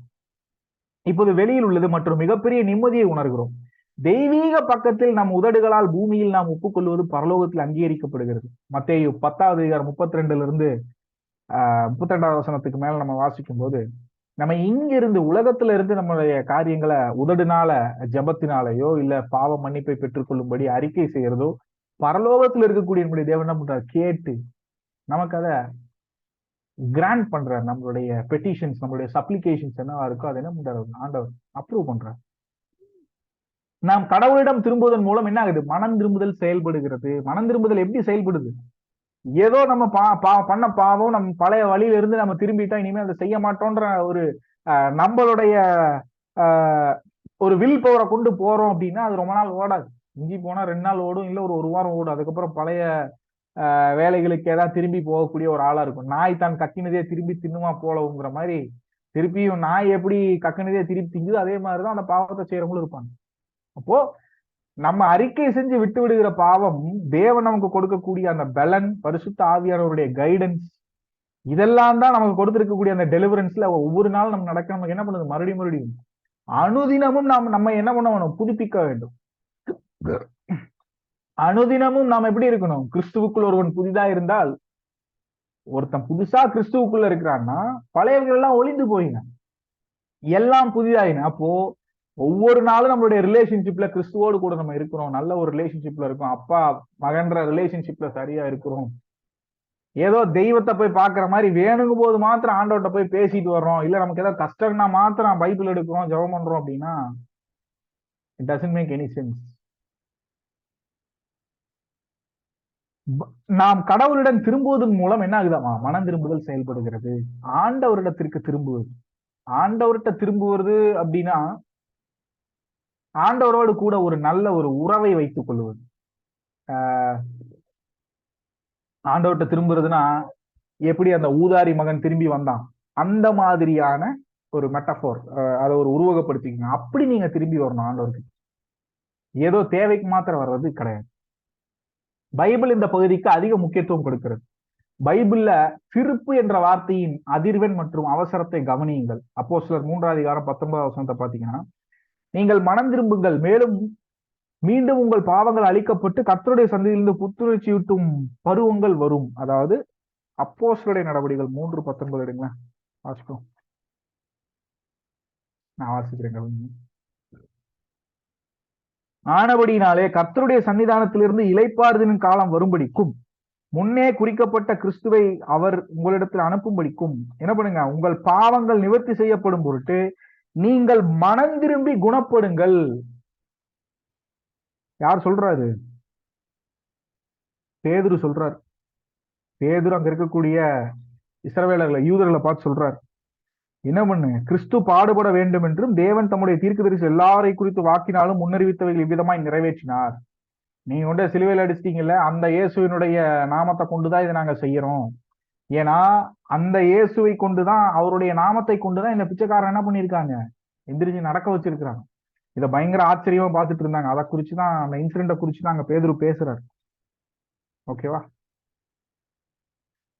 மனம் திரும்புதல் என்பது மனிதன் ஆளுமையின் மையத்தில் நடக்கும் தீவிர மாற்றம். அந்த நபர் மீண்டும் ஒருபோதும் மாற மாட்டார். அவரது முழு வாழ்க்கை முறை, அவரது சிந்தனை முறைகள், அவர் அணுகுமுறைகள், தன்னை மக்கள் மற்றும் சூழ்நிலைகள், வாழ்க்கை பற்றி அவருடைய கண்ணோட்டம் ஒரு முழுமையான மாற்றத்திற்கு உட்பட்டுள்ளது. அவர் ஒரு முழுமையான அரைவட்டமாக மாறிவிட்டார்.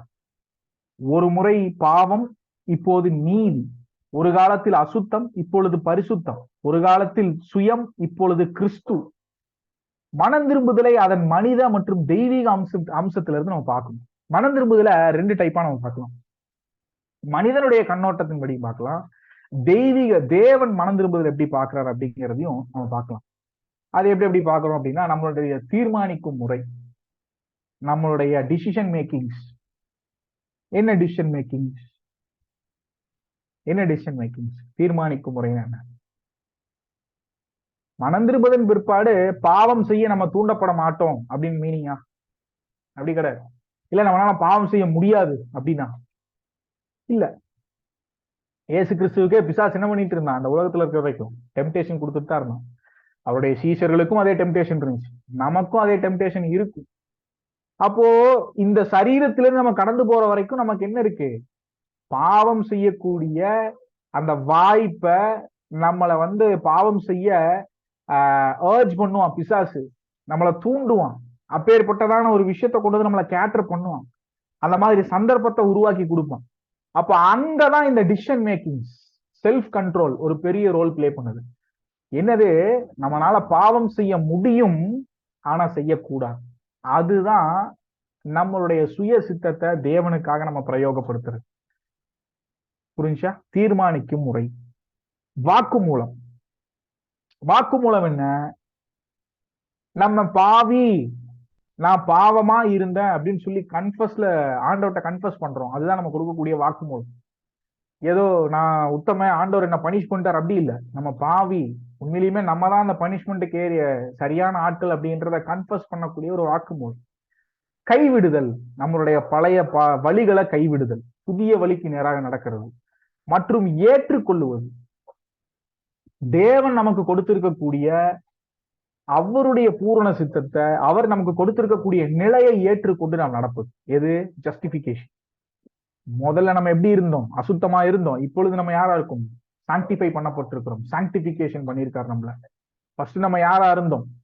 அழிந்து போகக்கூடிய ஆட்களா இருந்தோம். இப்ப நம்ம யாரா இருக்கிறோம்? நித்திய ஜீவனுக்கு நேரம் நம்ம நடத்தியிருக்காரு. முன்பு நமக்குள்ள என்ன கிரியை செய்து கொண்டிருந்தது? சுயம், சுயத்திற்கு தேவையானது, என்னுடைய குடும்பம், என்னுடைய பிள்ளை, என்னுடைய வாழ்க்கை, எனக்கு மட்டும், மத்தவன் என்னானா என்ன, நான் அவன் எப்படிப்பட்டு, அவன் சாப்பாட்டுக்கு அவனுக்கு வழி இல்லைன்னா எனக்கு என்ன, அவன் என்ன கஷ்டப்பட்டான், அவனுக்கு துணி இல்லைன்னா எனக்கு என்ன. சுயம், நம்மள பெருமையா பேசணும், நம்ம தான் பெருமையா இருக்கணும் எல்லாருக்கும் முன்னாடி. அப்படி அதுவே மனமாற்றம் வந்ததன் பிற்பாடு எப்படி? மனம் திரும்புதல் வந்ததன் பிற்பாடு எப்படி? கிறிஸ்துவனுடைய நாமத்திற்கு மகிமையா நம்ம என்ன பண்ணணும்? செயல்படணும். நான் இதை கொண்டு போய் அவனுக்கு கொடுத்தால் அது நிமித்தம் கிறிஸ்து அறிவிக்கப்படுவார் என்றால் நான் அதை செய்ய என்னவா இருக்கணும்? திறந்த ஒரு மனநிலை கொண்டவனா இருக்கணும். இப்போ கஷ்டப்படுறவங்களுக்கு நான் இதை கொண்டு போய் கொடுத்தால், நாங்க கொண்டு போய் கொடுத்துட்டு அவங்க கிட்ட போயிட்டு நீங்க கிறிஸ்தவங்களா மாறிடுங்கன்னு சொல்ல வேண்டிய அவசியம் இல்லை. கிறிஸ்துவனுடைய அன்பை நான் அப்படி வெளிப்படுத்தும் போதே நான் நிறைய எக்ஸ்பீரியன்ஸ் பண்ணியிருக்கேன். அப்படி நம்ம போய் கொடுக்கும் போதே அவங்களுக்கு தெரியும் என்னன்னு, உண்மையான தேவனுடைய அன்பை அவங்களே தெரிஞ்சுக்குவாங்க. அந்த இயேசு கிறிஸ்துவ வணங்குறவங்க இவ்வளவு அன்பா இருக்கிறாங்களே, அந்த தேவன் எவ்வளவு அன்பு கொண்டவர் அப்படின்னு சொல்லி ஆண்டவர் அவங்களை ஈஸியா தொற்றுவார். நிறைய பேர்த்த பார்த்திருக்கேன் நான் அதை.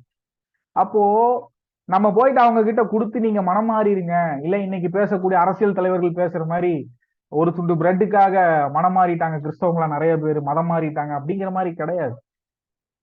என்னுடைய சகோதரன் ஒருத்தன், என்னுடைய சகோதரன்னா யாரு? கிறிஸ்துவுக்குள்ள ஆவிக்குரிய பிரகாரமா பேசணும்னா, ஆவியில் பிழைத்திருக்கக்கூடியவர்கள் எல்லாரும் கிறிஸ்துவுக்குள்ள இருக்கிறவங்களா என்னுடைய சகோதரன் சகோதரி. அதுவே இந்த தேசத்துல இருக்கக்கூடிய எல்லாருமே என்னுடைய சகோதரன் தான். நம்ம ஸ்கூல் படிக்கும் போது சொல்லி all Indians brothers and sisters, all Indians are my brothers and sisters அப்படின்னு நம்ம சொல்லலையா ஸ்கூல்ல? தேசிய ஒருமைப்பாடு, எல்லாருமே என்னுடைய சகோதரர்கள் சகோதரிகள் நம்ம சொல்லலையா? அப்போ என்னுடைய சகோதரன் கண்ணு முன்னாடி ஒருவேளை சாப்பாட்டுக்கு வழி இல்லாம இருக்கானா, அவனுக்கு தேவையானதை போய் நான் செய்யறேன். என்னுடைய சகோதரி அவர்களுக்கு வீட்டுல அத்தியாவசிய தேவை இல்லை, அதை சந்திக்கும்படிக்கு நான் போய் செய்யறேன். செய்யும் போது அவங்க கிட்ட போயிட்டு நான் இயேசு கிறிஸ்துவை ஏற்றுக்குங்கன்னு சொல்ல வேண்டிய அவசியம் இல்லை. அந்த இடத்துல போய் நான் அவங்களுக்கு சுவிசேஷம் அறிவிக்க வேண்டிய அவசியம் இல்லை. ஏன்னா நான் காண்பிக்கக்கூடிய கிறிஸ்துவனுடைய அன்பு அவர்களை என்ன பண்ணுது? கிறிஸ்துவின் பக்கமா இழுத்து கொண்டு வருது. ஸோ இதெல்லாம் நான் என் லைஃப்ல பண்ணது. என் லைஃப்ல நான் இதனால அவங்க கிறிஸ்துவின் பக்கம் வர்றதெல்லாம் நிறைய நான் பார்த்துருக்கிறேன். அந்த எக்ஸ்பீரியன்ஸஸும் உங்களுக்கு நான் ஷேர் பண்றேன். புரிஞ்சா? ஓகே. அடுத்து, தெய்வீக பக்கத்தில் பாவியில் மனம் திரும்புதலின் வேலையை செய்பவர் கடவுள். ஆமா, டிவைன் பர்பஸ். ஆண்டவர் ஹெவன்லி பிளேஸ்ல இருந்து நம்மளுடைய மனம் திரும்புதலுக்கான, ஏன்னா நான் ஏற்கனவே சொன்னேன் இது காட்ஸ் ஃபோர் நாலேஜ்ல இருக்கும், முன்னறிவுல இருக்குது. எதே சகை இந்த டைம்ல இப்படி சகை மனம் திரும்புதல் வரணும் அப்படிங்கிறது. அதே மாதிரி நம்ம லைஃப்லயும் God has appointed divinely times. அதை இதுல மொய்டீம்னு சொல்லுவாங்க ஹீப்ரூல. அப்போ appointed for specific time, for a specific purpose. ஒரு விஷயத்துக்கு, ஒரு காரியத்திற்காக ஆண்டவர் என்ன பண்றாரு? எல்லாருடைய லைஃப்லயும் ஒரு ஸ்பெசிபிக்கான டைம் வச்சிருக்காரு. ஸ்பெசிபிக்கான நோக்கத்திற்காக, பர்பஸ்க்காக ஆண்டவர் அதை செட் பண்ணியிருக்காரு, அந்த மாதிரி டைம்ஸ்.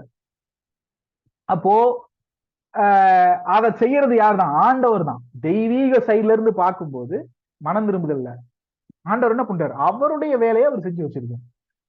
மனிதனுடைய சைட்ல இருந்து பார்க்கும்போது நம்மளுடைய வேலையை நம்ம செய்யணும்.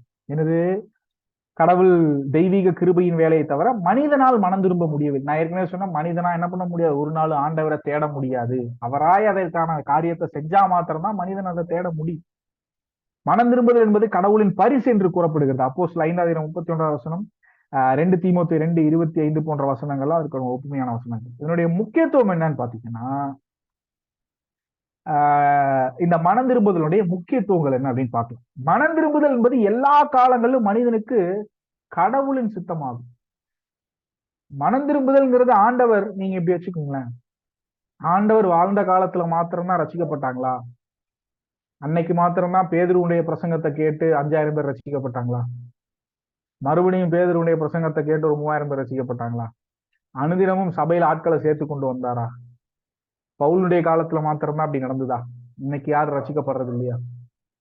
அப்படின்னா தேவனுடைய பூரண சித்தம் என்னன்னா, இதை நல்லா அறிஞ்சு கொண்டிருந்த பேதுரு தான் தன்னுடைய 2ஆம் நிருபத்துல சொல்றாரு, தாமதிக்கிறார் என்று நிறைய பேர் எள்ளி நகையாடுறாங்க.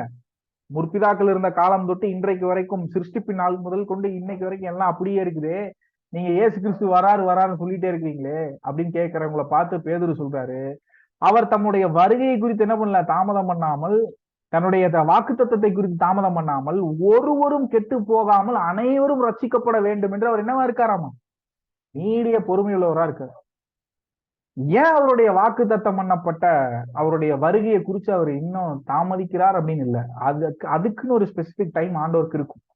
நமக்கு தான் இங்கிருந்து பார்க்கும்போது உன்னதங்கள் அவருடைய சமயம் லேட்டா இருக்கிற மாதிரி இருக்கும், டிலேயா இருக்கிற மாதிரி இருக்கும். என்ன ஆண்டவரே, எனக்கு 35 வயசு ஆச்சு, கல்யாணமே ஆகல அப்படிங்கிற மாதிரி இருக்கும். ஆண்டவருக்கு எனக்கு ஜெபமே கேட்கலையா? என்ன ஆண்டவரே, எனக்கு 30 வயசு ஆச்சு, வேலையே கிடைக்கல. அப்ப நம்ம பண்ணதெல்லாம், அதுக்கு முன்னாடி நம்ம எல்லாம் என்ன பண்ணிருப்போம் பாருங்க. கிடைச்ச ஆப்பர்ச்சுனிட்டிஸை விட்டுருப்போம். கிடைத்த வேலைகளை செய்து அதுல இருந்து ஒரு மேலே போகக்கூடிய ஒரு அனுபவத்தை ஆண்டவர் கொடுத்திருப்பார். அந்த ஆப்பர்ச்சுனிட்டிஸை விட்டுருப்போம். நம்ம ஊதாரித்தனமா சுத்துனதுனால அன்னைக்கு சொன்ன அந்த பெரியவர்கள் முதியோர்கள் கொடுத்த அட்வைசஸ் நம்ம வாங்கியிருக்க மாட்டோம். ஆண்டவர் யாரையாவது கொண்டு நமக்கு புத்தி சொல்லிட்டு தான் இருந்திருப்பாரு, யாரையாவது கொண்டு நம்மகிட்ட பேசிட்டு தான் இருந்திருப்பாரு. கல்யாணம் செய்ய வேண்டிய சமயத்துல நம்ம அதன் மேல் ஈடுபாடு இல்லாம நாம் அலைந்து கொண்டிருந்து அதனை புறக்கணித்து கொண்டிருந்ததுனால இன்னைக்கு நாமளே செய்ய வேண்டும் என்று ஒரு வயசு ஆகுது அப்படிங்கிற ஒரு நிலைக்குள்ள வந்ததன் பிற்பாடு இப்ப ஹரிபரியா என்ன பண்ணாலும் அது கைகூடி வரமாட்டேங்குது அப்படின்னா நம்ம ஆண்டவர் மேல பிளேம் போட்டு தப்பே இல்லை. அதுக்குன்னு வயசு வரும்போது அதை செய்யும்படிக்கு நாம் அவருடைய பலத்த கரத்தில் நம்ம அடங்கி இல்லை. யோசிச்சு பாருங்களேன். யாராவது சொல்ல முடியுமா, நான் ஆண்டவருக்கு 100% உண்மையா இருந்தேன், ஆண்டவர் என்னை அப்படி கைவிட்டார், யாராவது சொல்ல முடியுமா? இல்ல யார் சொல்லுவாங்க? நான் சொல்ல முடியுமா? நீங்க சொல்ல முடியுமா? எனக்கு வர நிறைய கேள்விகள்ல எனக்கு இப்படி ஆயிடுச்சு, அப்படி ஆயிடுச்சு, இப்படி ஆயிடுச்சு, எல்லாம் சரிதான். நான் உங்ககிட்ட ஒண்ணு சொல்ல விரும்புறேன். நம்ம ஆண்டவருடைய பலத்த கரத்துக்குள்ள என்னைக்கு அடங்கி இருந்தோம்? அவருடைய கற்பனை கட்டளைகளை கடைபிடிச்சு என்னைக்கு அவருக்கு பிரியமா நடக்கிற பிள்ளைகளா என்னைக்கு நம்ம இருந்தோம்? அன்னைக்கெல்லாம் அதை விட்டுட்டு இன்னைக்கு வரைக்கும் அப்படியே தான் இருக்கும். இல்ல இன்னைக்கு நம்ம ஒரு வருஷத்துக்கு முன்னாடி திரும்பி இருக்கலாம். இப்ப எனக்கு இதாயிருச்சு அதாயிருச்சு அப்படிங்கறதுனால எதுவுமே மாற போறது இல்ல. ஆண்டவர்கிட்ட ஒப்புரவாகுங்க. உங்களுக்கு கிடைச்ச ஆப்பர்ச்சுனிட்டிஸ் நிறைய சீசன்ஸ் நீங்க மிஸ் பண்ணிருக்கீங்க. பைபிள்ல பிரசங்கிதான் சொல்றாரு, அழ ஒரு காலம் உண்டு, சிரிக்க நகைக்க ஒரு காலம் உண்டு, விதைக்க ஒரு காலம் உண்டு, விதைத்ததை அறுக்க ஒரு காலம் உண்டு.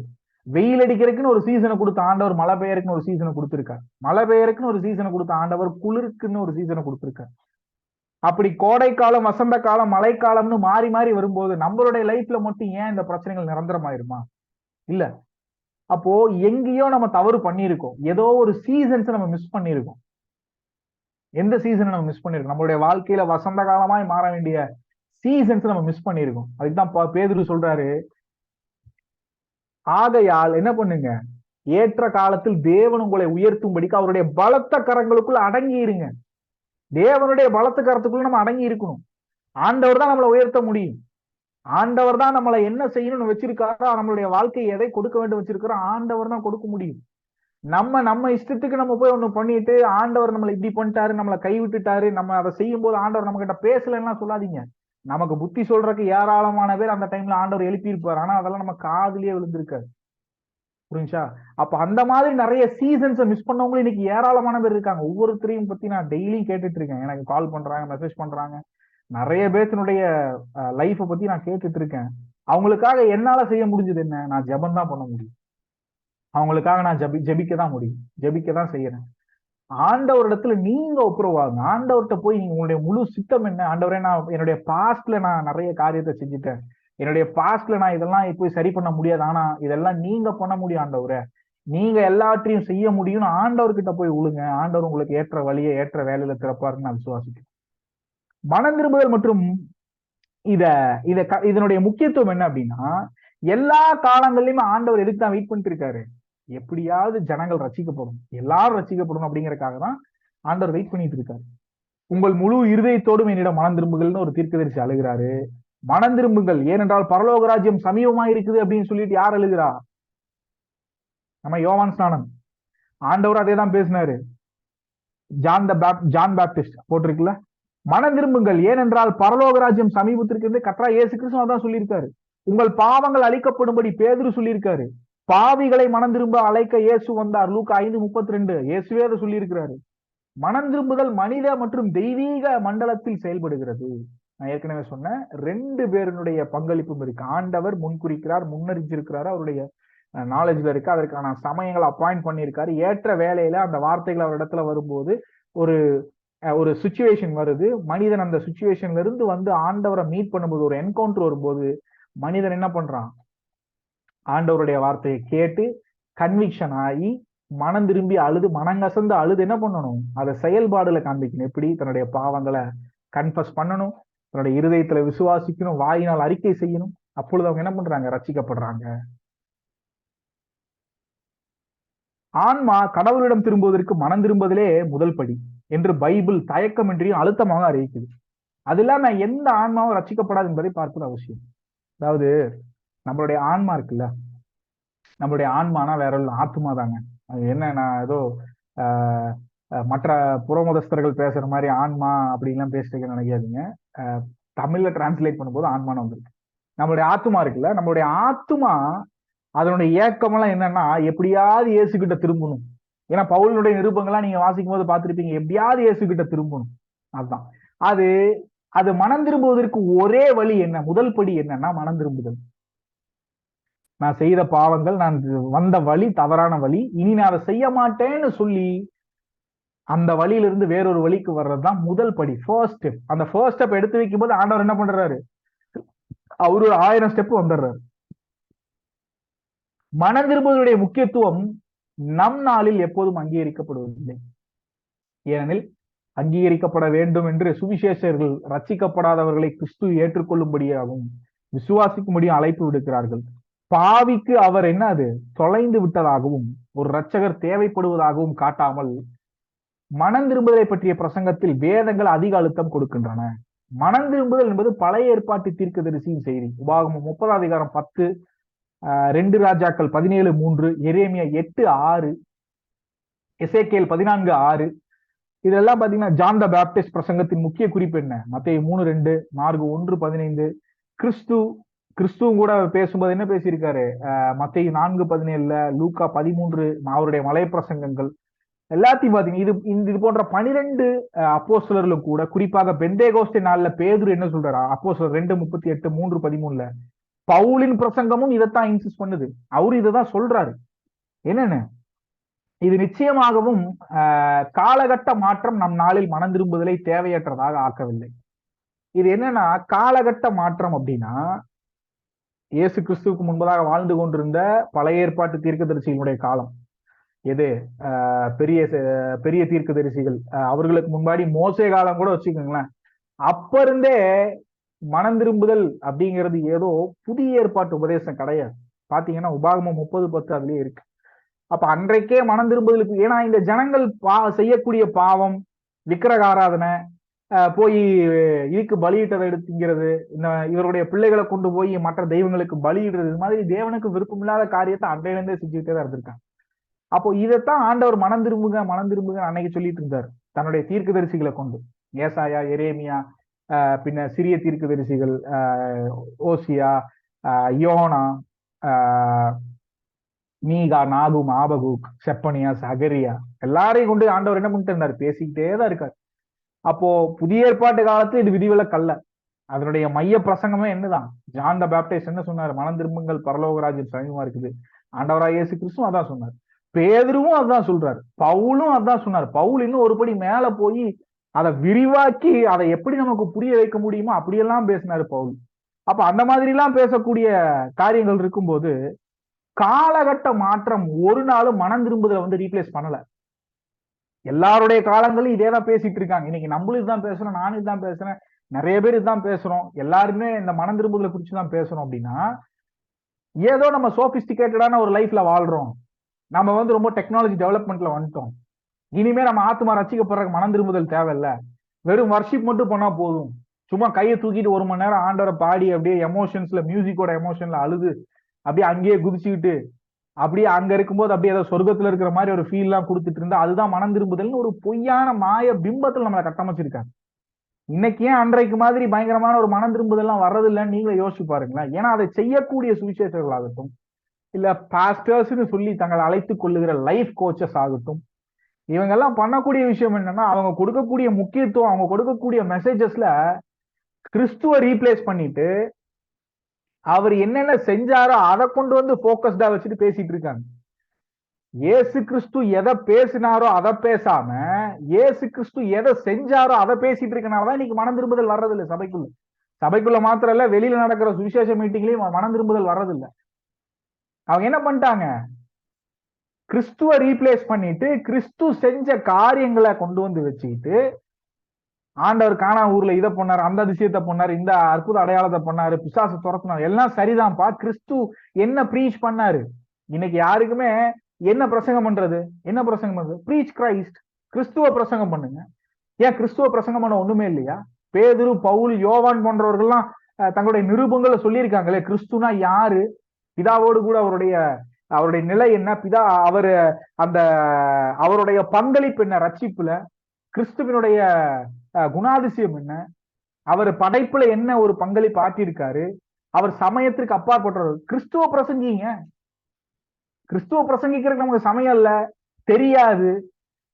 அதனால கிறிஸ்து கானா ஊர்ல பண்ண கல்யாணத்தையும், கல்யாணத்துல பண்ண அந்த திராட்சரச இதையும், இன்னும் சில இடத்துல பண்ண அற்புதங்களையே சொல்லிக்கிட்டு நம்ம எத்தனை நாளைக்கு தான் அப்படியே ஓட்டிட்டு இருக்கிறது? அதே மாதிரி உங்க வாழ்க்கையில அற்புதம் பண்ணுவார். அற்புதம் பண்ணுவார் தான், இன்னைக்கும் பண்றாரு. என் லைஃப்ல நிறைய பண்ணியிருக்காரு, அடையாளம் பண்றாரு. ஆனா அது எல்லாத்துக்கும் முன்னாடி உங்களுடைய இருதயத்தை சுத்தப்படுத்துங்க. அதை சொல்லி தர மாட்டேங்கிறீங்களே. பழைய ஏற்பாட்டு தீர்க்கதரிசி என்ன சொன்னாங்க? உங்களுடைய இருதயத்தை சட்டையை கிழிச்சிட்டு ஆண்டவர் பக்கம் திரும்பி பிரயோஜனம் இல்லப்பா, உங்களுடைய இருதயத்தை கிழித்து கொண்டு தேவனிடத்தில் திரும்புகள்னு பழைய ஏற்பாட்டு தீர்க்கதரிசிகள் சொல்றாங்க. ஏன் இதெல்லாம் உங்க யாருக்குமே கண்ணுக்கு தெரிய மாட்டேங்குது? பவுல்ல இருந்து பேதுருல இருந்து இவங்க யாருமே ஆசீர்வாதத்திற்கு விரோதமான ஆட்களே கிடையாது. புதிய ஏற்பாட்டு அப்போஸ்தலர்கள் யாருமே நீங்க நினைக்கிற மாதிரி ஆசீர்வாதத்திற்கு, தேவனுடைய ஆசீர்வாதத்திற்கு, ஐஸ்வர்யத்திற்கு விரோதமான ஆட்களே கிடையாது. அவங்க சொல்றதெல்லாம் அதற்கான அதை அடைந்து கொள்ளக்கூடிய வழியை சொல்றாங்க. அதனை காட்டிலும் மேலான ஆசீர்வாதத்தை குறித்து பவுல், பேதுரு எல்லாம் பேசிட்டு இருக்காங்க. ஆனா இவங்க அதை ரீப்ளேஸ் பண்ணிட்டு கிறிஸ்துவுக்குள் உன்னதங்களே நம்மை சகல ஆசீர்வாதத்தினால ஆண்டவர் என்ன பண்ணிருக்காரு, ஆசீர்வதித்திருக்கிறார் அப்படின்னு எபேசியர்ல சொன்னதை இவங்க என்ன பண்ணிட்டாங்க, அதை அப்படியே ஸ்பிரிச்சுவலா சொன்னதை வேர்ல்ட்லியா எடுத்துக்கிட்டு கிறிஸ்துவுக்குள்ள ஆண்டவர் ஏற்கனவே நம்மளை ஆசீர்வதிச்சுட்டாரு, என்னைக்கு நீங்க ரசிக்கப்பட்டீங்கன்னா அன்னைக்கே உங்க தரித்திரம் மாறிடுச்சு, என்னைக்கு நீங்க சிலுவைக்கு பக்கம் வந்தீங்களா அன்னைக்கே உங்களுடைய கடன் எல்லாம் மாறிடுச்சு, நீங்க வாடகை வீட்டுல இருக்கீங்களா, நீங்க வந்து 4 பெரிய மேன்ஷன் ஆண்டவர் உங்களுக்கு கொடுக்க போறாரு, ஏதாவது உங்களுக்கு பிடிச்சிருக்கா அதை பார்த்து நீங்க கிளைம் பண்ணுங்க, name it and claim it, அதை பார்த்து நீங்க கை வச்சு ஜெபம் பண்ணுங்க. அடுத்தவனுடைய காரை போய் கை வச்சு ஜெபம் பண்றதாமா இது கர்த்தருடைய கற்பனைக்கே விரோதமானதாச்சே. அடுத்தவனுடைய பொருளை இச்சிக்காதன்னு இருக்குல்ல, அது எப்படி தேவன் தன்னுடைய கற்பனையை கட்டளைகளை கொடுத்துட்டு அதுக்கு விரோதமாகவே நேம் பண்ணு, கிளைம் பண்ணு அப்படின்னு சொல்லி ஒரு குறுக்கு வழியை ஆண்டவர் கொடுப்பாரா? ஆண்டவர் அப்படி கொடுப்பாரா? அப்போ இதெல்லாம் நம்ம பண்றதுனால உண்மையான மனம் திரும்புதல் வர்றதுக்கு தடையா இருக்கிறதே இந்த போலி கள்ள ஊழியர்கள் தான். ஒரு மனுஷன் உண்மையா மனம் திரும்பினா மாத்திரம்தான் ஆண்டவருடைய அந்த ஆத்துமா ஆண்டவரை ஏற்றுக்கொள்ளக்கூடிய முதல் படியே என்னதான்? மனம் திரும்புதல், தன்னுடைய பழைய வழிகளை விட்டு ஆண்டவர்கிட்ட வர்றது. அதெல்லாம் கஷ்டங்க, மனம் திரும்புதெல்லாம் கொண்டு வர முடியாதுங்க. அதனால இன்னைக்கு என்ன பண்ணிட்டோம், மனம் திரும்புதல் கொண்டு வரது ரொம்ப கஷ்டம்ட்டு அதை மாடிஃபை பண்ணிட்டோம். மனம் திரும்புதலை ரீப்ளேஸ் பண்ணிட்டு வர்ஷிப்பை கொண்டு வந்துட்டோம். மனம் திரும்புதெல்லாம் எதுக்குங்க? அது இருந்தாதான் சாங்டிபிகேஷன் சுத்திகரிக்கப்படுவோம். அது இருந்தாதான் ஆண்டவர் என்ன பண்ணுவார், நம்மள நீதிமான்னு நியாயம் தீர்க்கிறாரு, நம்மளை அபிஷேகம் பண்றாரு, அப்புறம் தான் நம்மளுடைய விசுவாசத்துல வர்த்திக்க செய்யறாரு, நம்மளை கொண்டு போய் செய்ய வேண்டியது செய்யறாரு. அதெல்லாம் சொல்லி இவங்களெல்லாம் ஏன் போய் டைமை வேஸ்ட் பண்ணிட்டு ஒருத்தனும் கேட்க மாட்டான். மாறா என்ன பண்ணலாம், டைரக்டா வந்தோடனே கையை தூக்கிட்டு 1 மணி நேரம் பாட்டு பாட வைங்க, டான்ஸ் ஆட வைங்க. அவங்க மியூசிக்ல அவங்கள வந்து என்ன பண்ணுங்க, கிளர்ச்சி ஆக்கி விடுங்க, எமோஷன்ஸை தூண்டி விடுங்க, பயங்கரமா மியூசிக் போட்டு அப்படியே பாட்டு பாடி இந்த பப்ல எல்லாம் பாடுற மாதிரி அப்படியே பாடி பயங்கரமான ராக் மியூசிக்கு ஃபோக்கு போட்டு டான்ஸ் எல்லாம் ஆட விடுங்க. அவனே எமோஷன்ஸ் அப்படியே சுத்தி சுத்தி ஆடி ஆடி டயர்டாகி ஒரு பாயிண்ட்டுக்கு வருவான். அப்போ எமோஷனா அவனுக்கு இன்னும் கொஞ்சம் அவனுடைய வாழ்க்கையை பத்தி அவனுடைய பேக்ரவுண்டை டச் பண்ற மாதிரி 2 வார்த்தை எடுத்து பேசுங்க. நீ வாழா இருக்கிற, நீ ஆண்டவர் உன்னை தலையா மாத்த போறாரு, உனக்கு அன்னைக்கு அட்ரஸே இல்லையா, நாளைக்கு உலகமே தெரியற மாதிரி ஆண்டவர் உன்னை மாத்துவாரு அப்படின்லாம் பேசுங்க. எல்லாம் அப்படி பேசி விடுங்க. காசா பணமா எல்லாம் சரியாயிரும், ஆண்டவர் பண்ணிடுவார்ல. ஏன்னா யோசுவா பேச்ச கேட்டு ஆண்டவர் வந்து சந்திரனையும் சூரியனையும் நிறுத்தினார்ல. அந்த ஜோசுவா பேச்ச கேட்டு நிறுத்தினவரு இன்னைக்கு இருக்கக்கூடிய நிறைய ஜோசுவாக்கள் பேரையும் ஜானுடைய பேரையும் அவங்க பேசுற பேச்சையும் கேட்டு ஆண்டவர் அவங்களும் நிறுத்துவார் அப்படின்னு நினைச்சிட்டு இவங்க பேசிட்டு இருக்கிறாங்க, செய்வார் அப்படின்ட்டு. அப்போ இதெல்லாம் என்னன்னா, இதுக்கெல்லாம் தடையா இருக்கிறதே ஒருத்தனை மனம் திரும்ப விடாம பண்றது எவ்வளவு பெரிய பாவம்னா, இன்னைக்கு இருக்கக்கூடிய ஊழியர்கள் தான் அதை பண்றாங்க, வேற யாரும் கிடையாது. நம் நாளை மனம் திரும்புதலை தேவையற்றதாக ஆக்கவில்லை. இது நிச்சயமாக எல்லா மனிதர்களுக்கும் கட்டளையாகும். யூத சூழலில் இருந்து வெகு தொலைவில் இருந்த ஏதென்ஸில் பவுல் என்ன சொன்னாரு? ஏதென்ஸ்ல அது ஒரு கிரேக்க தேசம். பவுல் என்ன சொன்னார்னா, மனம் திரும்புதல் என்பது பரலோகம் முழுவதும் மிகுந்த ஒரு ஆர்வம் கொண்ட ஒன்று. ஒரு பாவி ரசிக்கப்படுறாங்கன்னா என்ன ஆகும், பரலோகத்துல மிகுந்த சந்தோஷம் உண்டாயிருக்கும் அப்படின்னு நம்ம பாக்குறோம். இது அடிப்படைகளின் அடிப்படை, இதுதான் ஃபவுண்டேஷன்ஸ். ஏனெனில் இது ரட்சிப்புக்கு ஒரு முழுமையான நிபந்தனை. லூக்கா 13:2-5 வசனங்கள் இதுதான் டிமாண்ட் பண்றது. ஆண்டவர் இதுதான் டிமாண்ட் பண்றாரு. மனம் திரும்புதல் இருக்கா? உண்மையான மனம் திரும்புதல் இருந்தாதான் அவனுக்கு ரட்சிப்பு. உண்மையான மனம் திரும்புதல் இல்லாம எப்படி அவன் கிறிஸ்துவை தன்னுடைய சொந்த ரட்சகராக ஏற்றுக்கொள்ள முடியும் சொல்லுங்க? ஆனா இன்னைக்கு நிறைய பேர் கிறிஸ்துவ ஈஸியா ஏற்றுக்கிறாங்களே. எந்த கிறிஸ்துவ அப்படின்னு அதுல ஒரு விஷயம் கூட இருக்கு. உண்மையா கிறிஸ்துவ சொந்த ரட்சகர்களா ஏற்றுக்கிறாங்கன்னா எந்த கிறிஸ்துவ ஏத்துக்கிறாங்க? Which Jesus? எந்த ஜீசஸ் அவங்க ஏத்துக்கிறாங்க இன்னைக்கு? அவர் வேற ஒரு ஜீசஸ், நம்ம பைபிள் ஜீசஸ் கிடையாது. இதுல இருந்து நம்ம கற்றுக்கொள்ள வேண்டிய பாடங்கள், take away points, lessons, learnings அப்படின்னு பாத்தீங்கன்னா, மனம் திரும்புதல் என்பது எல்லா மனிதர்களுக்கும் எல்லா இடங்களுக்கும் கடவுளின் கட்டளை.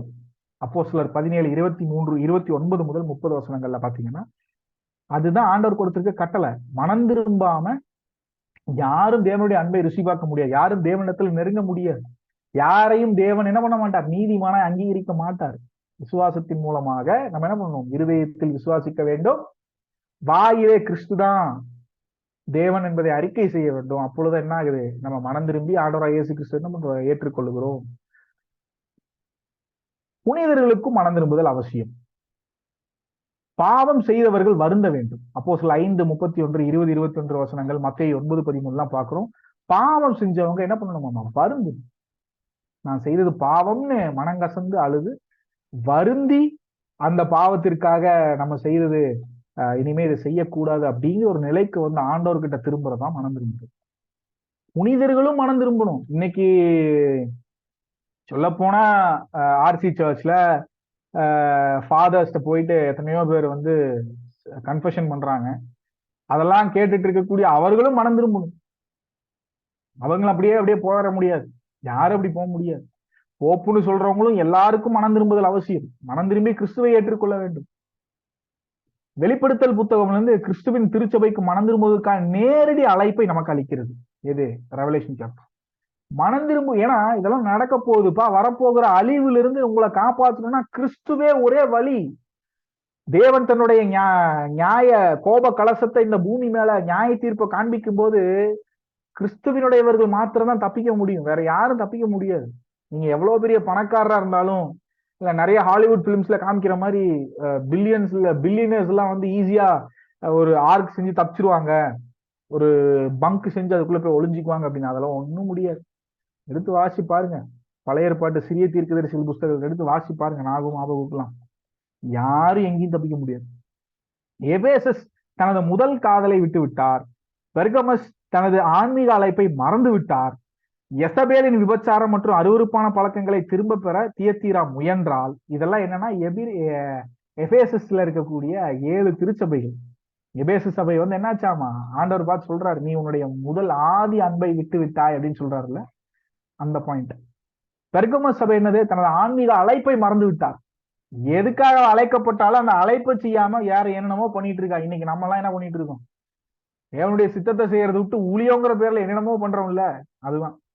எசபேலின் விபச்சாரம் மற்றும் அருவருப்பான பழக்கங்களை திரும்ப பெற தியத்தீர முயன்றாள். சபைக்குள்ள இன்னைக்கு இந்த விபச்சாரம், அருவருப்பான பழக்கம், ஜோசியம் பாக்குறதுல இருந்து நாள் பாக்குறதுல இருந்து எல்லாமே இன்னைக்கு இருக்கே. விக்கிரக ஆராதனை, வீட்டுக்குள்ள ப்ராட்டஸ்டன்ட் சர்ச்சுங்கிறாங்க, பெண்டெகோஸ்ட் சர்ச்சுங்கிறாங்க, சிலுவ மாலை ஜப மாலை எடுத்து கழுத்துல போட்டு திரியிறாங்க.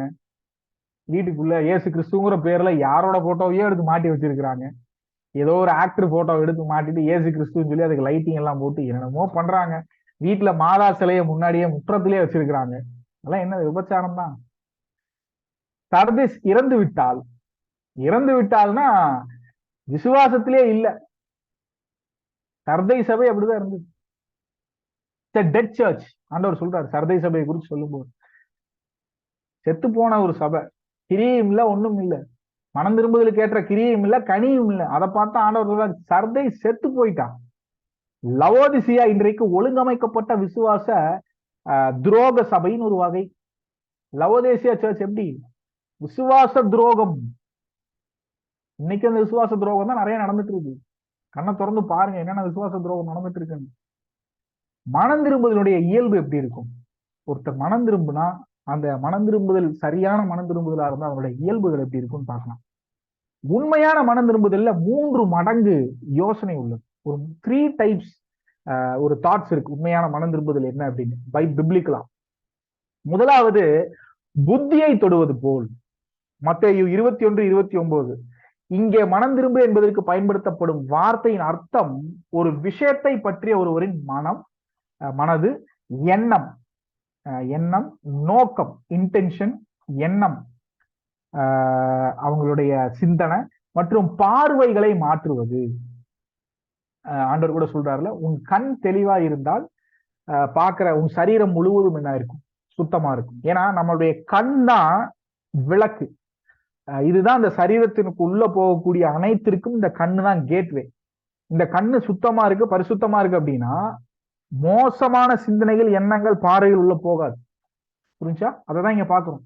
புத்தியை தொடுவது போல் அப்படின்னா முதலாவது டைப் என்ன, புத்தியை தொடுவது போல். எப்படி நம்மளுடைய கண்களை சுத்தமா இருக்கணும். மனம் திரும்புவதற்கு அடுத்து மனம் திரும்புவதன் பிற்பாடு நடக்கக்கூடிய விஷயங்கள் நம்ம பார்க்கணும். பார்வைகளை மாற்றுவது. ஊதாரி மகனின் செயலில் இந்த மாற்றம் நன்கு விளக்கப்பட்டுள்ளது. ஊதாரி மகன், அந்த ப்ராடிகல் சன்னுடைய வாழ்க்கையில இந்த விஷயங்கள்லாம் இருக்கிறத நம்ம பார்த்தோம்.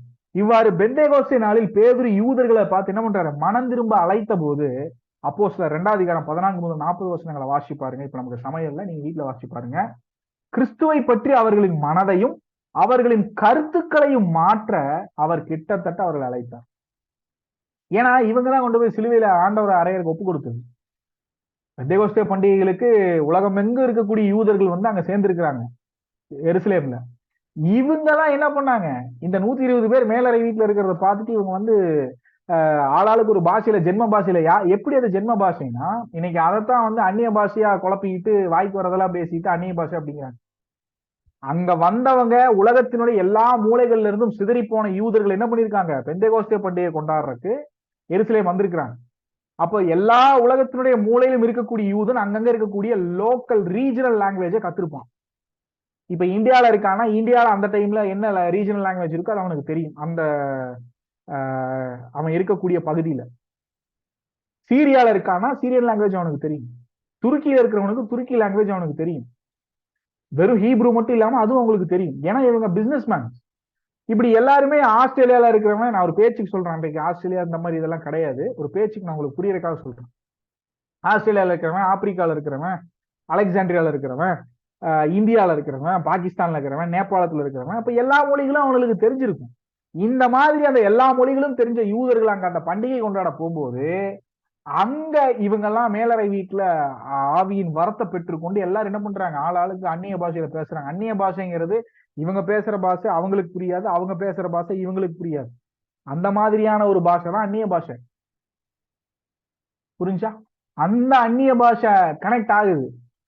இவங்கெல்லாம் என்னடா இவனுங்கெல்லாம் இந்த யூதைய விட்டு தாண்டி வெளியில போனதே கிடையாது, இவனு எப்படி நம்ம இருக்கக்கூடிய தேசத்துல பேசின பாஷையை பேசிட்டு இருக்கானுங்க. நான் பங்களாதேஷ்ல இருந்து வந்திருக்கேன், இவன் பெங்காலி பேசிட்டு இருக்கான் ஒரு யூதன். இன்னொரு அம்மா என்ன பேசிட்டு இருக்கு, ஜபம் பண்றங்கிற பேர்ல மேலறை வீட்டுல உட்காந்துக்கிட்டு அந்த அம்மா ஹிந்தி பேசிட்டு இருக்கு, இன்னொரு அம்மா மராத்தி பேசுது, இன்னொரு அம்மா இங்கிலீஷ் பேசுது. புரிஞ்சா உங்களுக்கு டிஃபரன்ஸ்? புரிஞ்சா? இததான் அவங்க பார்த்துட்டு எல்லாம் குடிச்சு வெறிச்சிருக்கிறாங்க அப்படின்ட்டாங்க. ஏன்னா குடிகாரங்க தான் உள்ளுக்குள்ள கொஞ்சம் போய் அதிகமான போதை அதிகமான இங்கிலீஷ் பேசுவாங்க. இங்கிலீஷே தெரியாதவங்களாம் இங்கிலீஷ் பேசுவான், ஹிந்தி தெரியாதவன் ஹிந்தி பேசுவான், மலையாளம் தெரியாதவன் மலையாளம் பேசுவான், குஜராத்தி பேசுவானுங்க. பெரும்பாலும் எனக்கு தெரிஞ்சு ஃபுல் போதையில் இருக்கக்கூடிய ஆட்களை நான் தெருவுல எல்லாம் பார்த்திருக்கேன், இங்கிலீஷ் தான் பேசுவாங்க. அது என்னன்னு தெரியல, அவங்களுக்கு இங்கிலீஷ் அவ்வளவு பிடிக்கும் போல. அப்போ அதே மாதிரி தான் அவங்களும் என்ன பண்றானுங்க, எல்லாம் குடிச்சு வெறிச்சிருக்கிறாங்க. அதனாலதான் இப்படி ஆளாளுக்கு ஒரு பாஷையை பேசிட்டு இருக்காங்க. ஆனால் அவங்க பேசுற பாஷையில ஆண்டவர் தானப்ப துதிக்கிறாங்கன்னு இவங்களுக்குள்ள பேசிட்டு ஒரே பயம் வேற இவங்களுக்கு, என்னடா ஆச்சு அப்படின்னு. அப்பதான் பேதுரு எந்திரிச்சு நின்று அவங்களுடைய பார்வைய கிறிஸ்துவை பற்றின ஒரு பார்வைய கண்ணோட்டத்தையே மாத்தி போடுறாரு. அதுதான் மனதிரும்புதல் இயல்புல ஒண்ணு புத்தியை தொடுவது போல் அப்படிங்கிறதுல நம்ம பாக்குறோம்.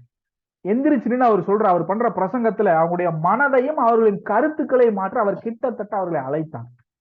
நீங்க சொல்றதெல்லாம் தப்புப்பா, பொழுது விடிஞ்சு 3ஆம் மணி 6ஆம் மணி 9ஆம் மணி வேலையோ என்னமோதான் ஆகுது, அதுக்குள்ள எப்படிடா போய் குடிச்செல்லாம் வெறிச்சு பேசுவாங்க. நீங்க யாரை கொண்டு போய் சிலுவையில் அடிச்சீங்களோ அவர் தான் இவர்களுக்கு இந்த ஆவியை சொன்னாரு. இத ஏற்கனவே நம்மளுடைய யோவேல் தீர்க்கதரிசி உரைத்திருந்தாரு. என்னன்னு, கடைசி நாட்கள் என்னுடைய ஆவியை உன்னுடைய ஜனங்கள் மேலையும் இளைஞர் மேலையும் முதியோர்கள் மேலையும் ஊற்றுவேன், அப்போ எல்லாம் என்ன பண்ணுவாங்க, சொப்பனம் காணுவாங்க அப்படின்னு ஒவ்வொரு காரியத்தை குறித்து ஆண்டவர் பேசியிருந்தாரு. அது இன்னைக்கு நிறைவேறி கொண்டிருக்கிறது அப்படின்னு சொல்லி பேதுரு சொல்லுவார். அதை மேற்கோள் காட்டி பேசி என்ன நடக்குது, அங்க இருந்து காரியங்களை சொல்லும் போது நிறைய பேர் என்ன பண்ணுவாங்க, இயேசு கிறிஸ்துவை ஏற்றிக்குவாங்க. அதற்கு அவர்களை அழைக்கிறார். புரிஞ்சா? அப்படி ஒரு காரியத்தை பேதுரு பண்ணியிருக்கார். இரண்டாவது, உணர்ச்சியை தொடுவது போல், எமோஷன்ஸ்.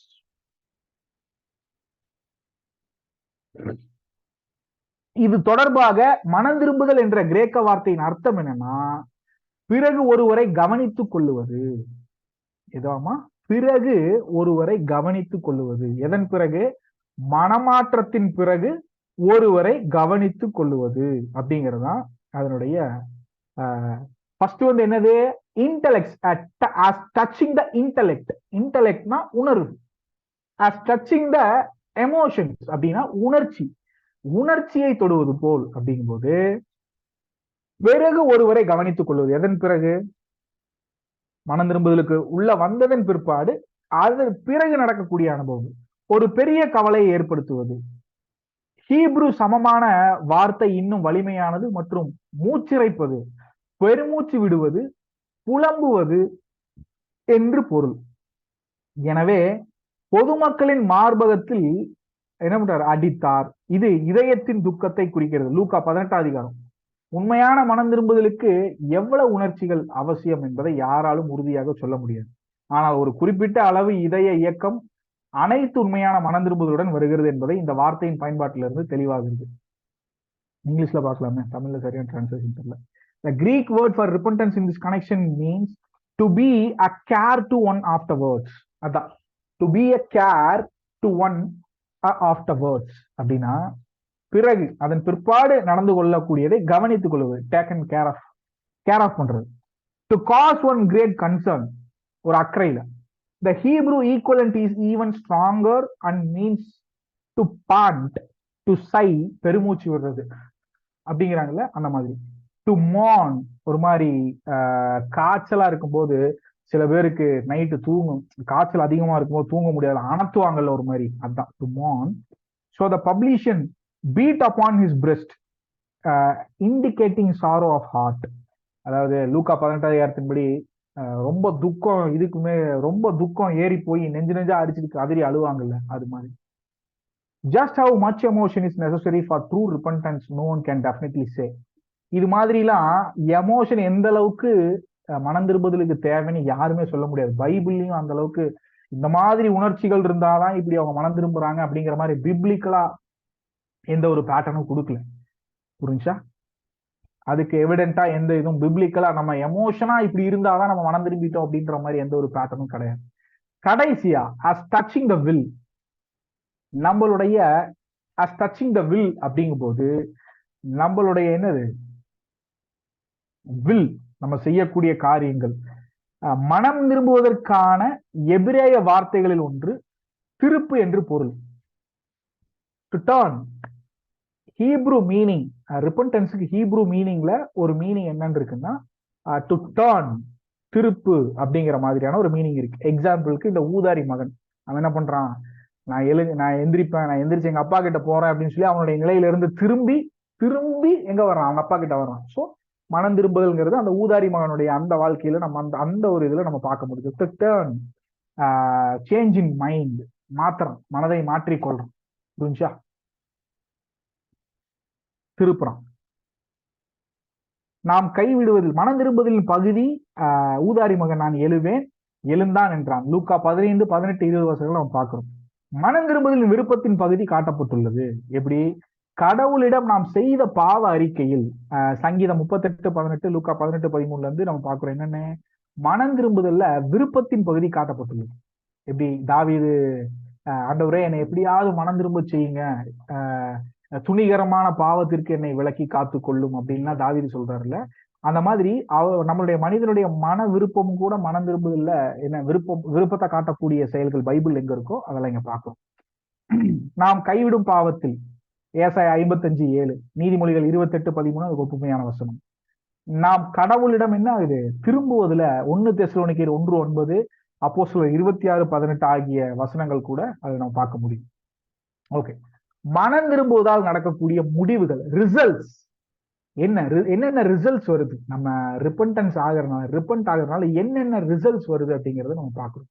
அப்படின்னா சொர்க்கம் அனைத்தும் மகிழ்ச்சி அடைகிறது. பரலோகம் முழுவதும், முதலாவது பரலோகத்தில் நடக்கக்கூடிய விஷயத்த பார்த்தா மனம் திரும்புவதனால ஒரு குற்றவாளி, ஒரு பாவி மனம் திரும்பி நீதிமான் ஆகிறதுனால பரலோகம் என்ன ஆகுது, பயங்கரமான சந்தோஷத்தை அடையிற ஒரு விருப்பமான விஷயமான காரியமா அங்க இருக்கு அப்படிங்கிறத நாம் பார்க்கணும். இது பாவ மன்னிப்பையும் பெற்று தருகிறது. ஏசாயா 55:7. அப்போஸ்தலர் 3:19 மனம் திரும்புதலுக்கு வெளியே தீர்க்கதரிசிகள் மற்றும் அப்போஸ்தலர்களுக்கு மன்னிப்பை பெறுவதற்கான எந்த வழியும் தெரியாது. எந்த தியாகங்களாலும் மத சடங்குகளாலும் அதை பாதுகாக்க முடியாது. என்னன்னா, மனம் திரும்புதலுக்கு வெளியே எந்த ஒரு ஆப்ஷன்ஸுமே கிடையாது. தீர்க்கதரிசிகளும் சரி, அப்போஸ்தலர்களும் சரி, தேவனுடைய மன்னிப்பையும் இரக்கத்தையும் பெறுவதற்கு எதையும் சஜஸ்ட் பண்ணல. அவங்க பிரசங்கிக்கும் போது, அவங்க ஜனங்களுக்கு சுவிசேஷத்தை அறிவிக்கும் போது, ஏதாவது ஒரு நியாயப்பிரமாண காலத்துல இருந்த ஒரு பலி மாதிரியோ சடங்கு மாதிரியோ போய் செஞ்சீங்கன்னா மனம் திரும்பிடலாம். இல்ல அந்த சீமோன் மாய வித்தைக்காரன் வந்து பேதுருக்கிட்ட, இந்த அந்த பணத்தை வச்சுக்க, எனக்கும் நானும் கை வச்சா பரிசுத்த ஆவியின் வரம் ஏதாவது கிடைக்கணுங்கிற மாதிரி இதெல்லாம் எனக்கு கொடுன்னு சொல்லி அந்த மாதிரியும் சொல்லி அதை செய்யும் போது பேதுரு என்ன சொன்னாரு, உன் பணம் உன்னிடத்துல இருக்கட்டும், நீ வந்து பயங்கர பிச்சினால் கட்டப்பட்டிருக்கிறத பார்த்திருக்கிறேன், மோசக்காரனே அப்படின்னு சொல்லி அவனை தபிக்கிறதையும் பார்க்கணும். அப்போ இந்த மாதிரி இதுக்கு ஆப்ஷனா, ரீப்ளேஸ்மெண்டா எந்த ஒரு வழியுமே கிடையாது. மனம் திரும்புதல் மாத்திரம்தான் தேவனுடைய கிருபை இரக்கத்தையும் பெறறதுக்கு ஒரே வழிங்கிறத இங்க பார்க்கணும். மனம் திரும்பியவர் மீது பரிசுத்த ஆவி ஊற்றப்படுகிறது. அப்போஸ்தலர் 2:38. இங்க பார்த்தா மனம் திரும்பியவர் மீது பரிசுத்த ஆவி ஊற்றப்படுகிறது. எப்படி மனம் திரும்பியவர் மீது பரிசுத்த ஆவி ஊற்றப்படுகிறது? எல்லாம் என்ன நினைச்சிட்டு இருக்காங்க, பரிசுத்த ஆவியானவர் அப்படிங்கும் போது இந்த பரிசுத்த ஆவியானவர் எப்பொழுது ஊற்றப்படுகிறார்? எல்லாம் நினைக்கிறாங்க பரிசுத்த ஆவியானவர் வந்து நம்ம வந்து ரட்சிக்கப்பட்டோம், ஆண்டவர் நம்மளை அழைச்சிட்டாரு. இது ஒரு மிஸ்கன்செப்ஷன். நம்ம வந்து இன்னைக்கு தேவனுக்கு பிரியமா இருக்கிறோம், அவரை தேடுற ஒரு பிள்ளையா இருக்கிறோம் அப்படிங்கும்போது மறுபடியும் போய் உட்கார்ந்து காத்திருப்பு மீட்டிங்ல உட்கார்ந்துட்டு, ஆண்டவரே என் மேல வந்து இறங்குங்க அப்படின்னு ஒரு மூட நம்பிக்கையில போய் உட்கார்ந்துட்டு, ஆண்டவர் எனக்கு இன்னும் அபிஷேகம் பண்ணல, ஆண்டவர் என் மேல இல்ல, பரிசுத்தாவினர் எனக்குள்ள இல்ல, இருந்திருந்தா நானும் அந்நிய பாஷை பேசுவேன் அப்படி இப்படின்னு சொல்லி மற்றவங்களுடைய தவறான போதனைகளை கேட்டுட்டு இவங்களே என்ன பண்றாங்க, சந்தேகப்பட்டுட்டு உட்கார்ந்துட்டு எனக்கு இன்னும் அபிஷேகம் கிடைக்கல அப்படிங்கிற மாதிரி எண்ணிக்கொண்டிருக்கக்கூடிய ஆட்கள் எல்லாம் ஒரு விஷயத்த புரிஞ்சுக்கணும். என்னன்னு, நல்லா பாக்குறோம். மனம் திரும்பியவர் மீது பரிசுத்தாவி ஊற்றப்படுகிறது. அன்னைக்கு மேலறை வீட்டுல போய் உட்கார்ந்தாங்க. அன்னைக்கு ஏன் அந்த இன்சிடென்ட் நடந்துச்சு அப்படின்னா, அன்னைக்குதான் முதல்ல யோவேல் தீர்க்கதரிசி சொன்னது நிறைவேற ஒரு இன்சிடென்ட். அதனால அதை வச்சுக்கிட்டே நம்ம இன்னைக்கும் வந்துட்டு மனம் திரும்பி ரசிக்கப்பட்டதன் பிற்பாடும் போயிட்டு நம்ம உட்கார்ந்துக்கிட்டு பரிசுத்தாவி என்னால ஊற்றணுமே சொல்லி வருஷக்கணக்கா ஜெபம் பண்ண வேண்டிய அவசியம் இல்லை. விடிய விடிய உட்கார்ந்து காத்திருக்க வேண்டிய அவசியம் இல்லை. என்னைக்கு நீங்க ரசிக்கப்பட்டீங்களோ அன்னைக்கே தேவன் தம்முடைய ஆவியை உங்க மேல ஊற்றிட்டாரு. அன்னைக்கே பரிசுத்த ஆவியான உங்களுக்குள்ள வந்து என்ன பண்ணிட்டாரு, உங்களை முத்திரை போட்டாரு, சீல் பண்ணிட்டாரு. உங்களுக்கு பரிசுத்தாவி இல்லைன்னு சொல்லி யாராவது சொன்னாங்கன்னா கேட்டு நீங்க கம்முன்னு அமைதியா அவங்க கிட்ட நீங்க வாக்குவாதம் கூட பண்ண வேண்டாம். கம்முன்னு நீங்க பாட்டு கிளம்பி உங்க வேலையை பார்த்து நீங்க போயிட்டே இருக்கலாம். புரிஞ்சா? ஓகே, இதோட இந்த மனம் திரும்புதல் அப்படிங்கிறதான சாப்டர் முடிஞ்சுது. உங்களுக்கு இதுல ஏதாவது டவுட்ஸ் இருந்தா கேளுங்க, இல்லைன்னா நம்ம ப்ரேயர் பண்ணி கிளாஸை குட் பண்ணலாம். நெக்ஸ்ட் சாப்டர் நமக்கு ஜஸ்டிஃபிகேஷன், 7th சாப்டர். அதை அடுத்த கிளாஸ்ல நம்ம ஸ்டடி பண்ணுவோம்.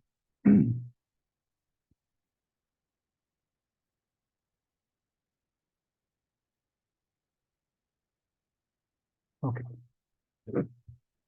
எங்களை பெரிதும் நேசிக்கிறேன் அன்பின் பரலோக தகப்பனே. ஆண்டவரே, இந்த ஆசீர்வாதமான இரவு வேலைக்காக நன்றி. ஆண்டவரே, இங்க வந்திருக்கிற ஒவ்வொரு பிள்ளைகள் ஆசீர்வதி. அவருக்கு ஆண்டவரை நாங்கள் இந்த பாடங்களை கற்றுக்கொள்ள எங்களுக்கு கிருபை செய்து எங்களோடு கூட இருந்து ஆண்டவரை எங்களுக்கு காரியங்களை கற்றுக் கொடுத்தீர், வெளிப்படுத்தினீர். இன்னும் அதிகமாய் மனம் திரும்புதலை குறித்து நாங்கள் தியானிக்கவும் வரப்போகிற நாட்கள்ல இருக்கக்கூடிய ஒவ்வொரு நீதிமானாக்கப்படுதல், சுத்திகரிக்கப்படுதல், விசுவாசம் போன்ற அனைத்து சாப்டர்ஸையும் நாங்கள் தியானிக்கிற எங்களை கிருபை செய்யும். ஒவ்வொருவரையும் உடைய கரத்துல தருகிறோம். எல்லா துதிகனமையும் நீரேற்றுகளும் இயேசு கிறிஸ்து நாமத்தில் கேட்கிறோம் ஜீவன் நல்ல தகப்பனே. Shalom. God bless you. Praise Lana. Thank you, Lord. Praise the Lord. Thank you.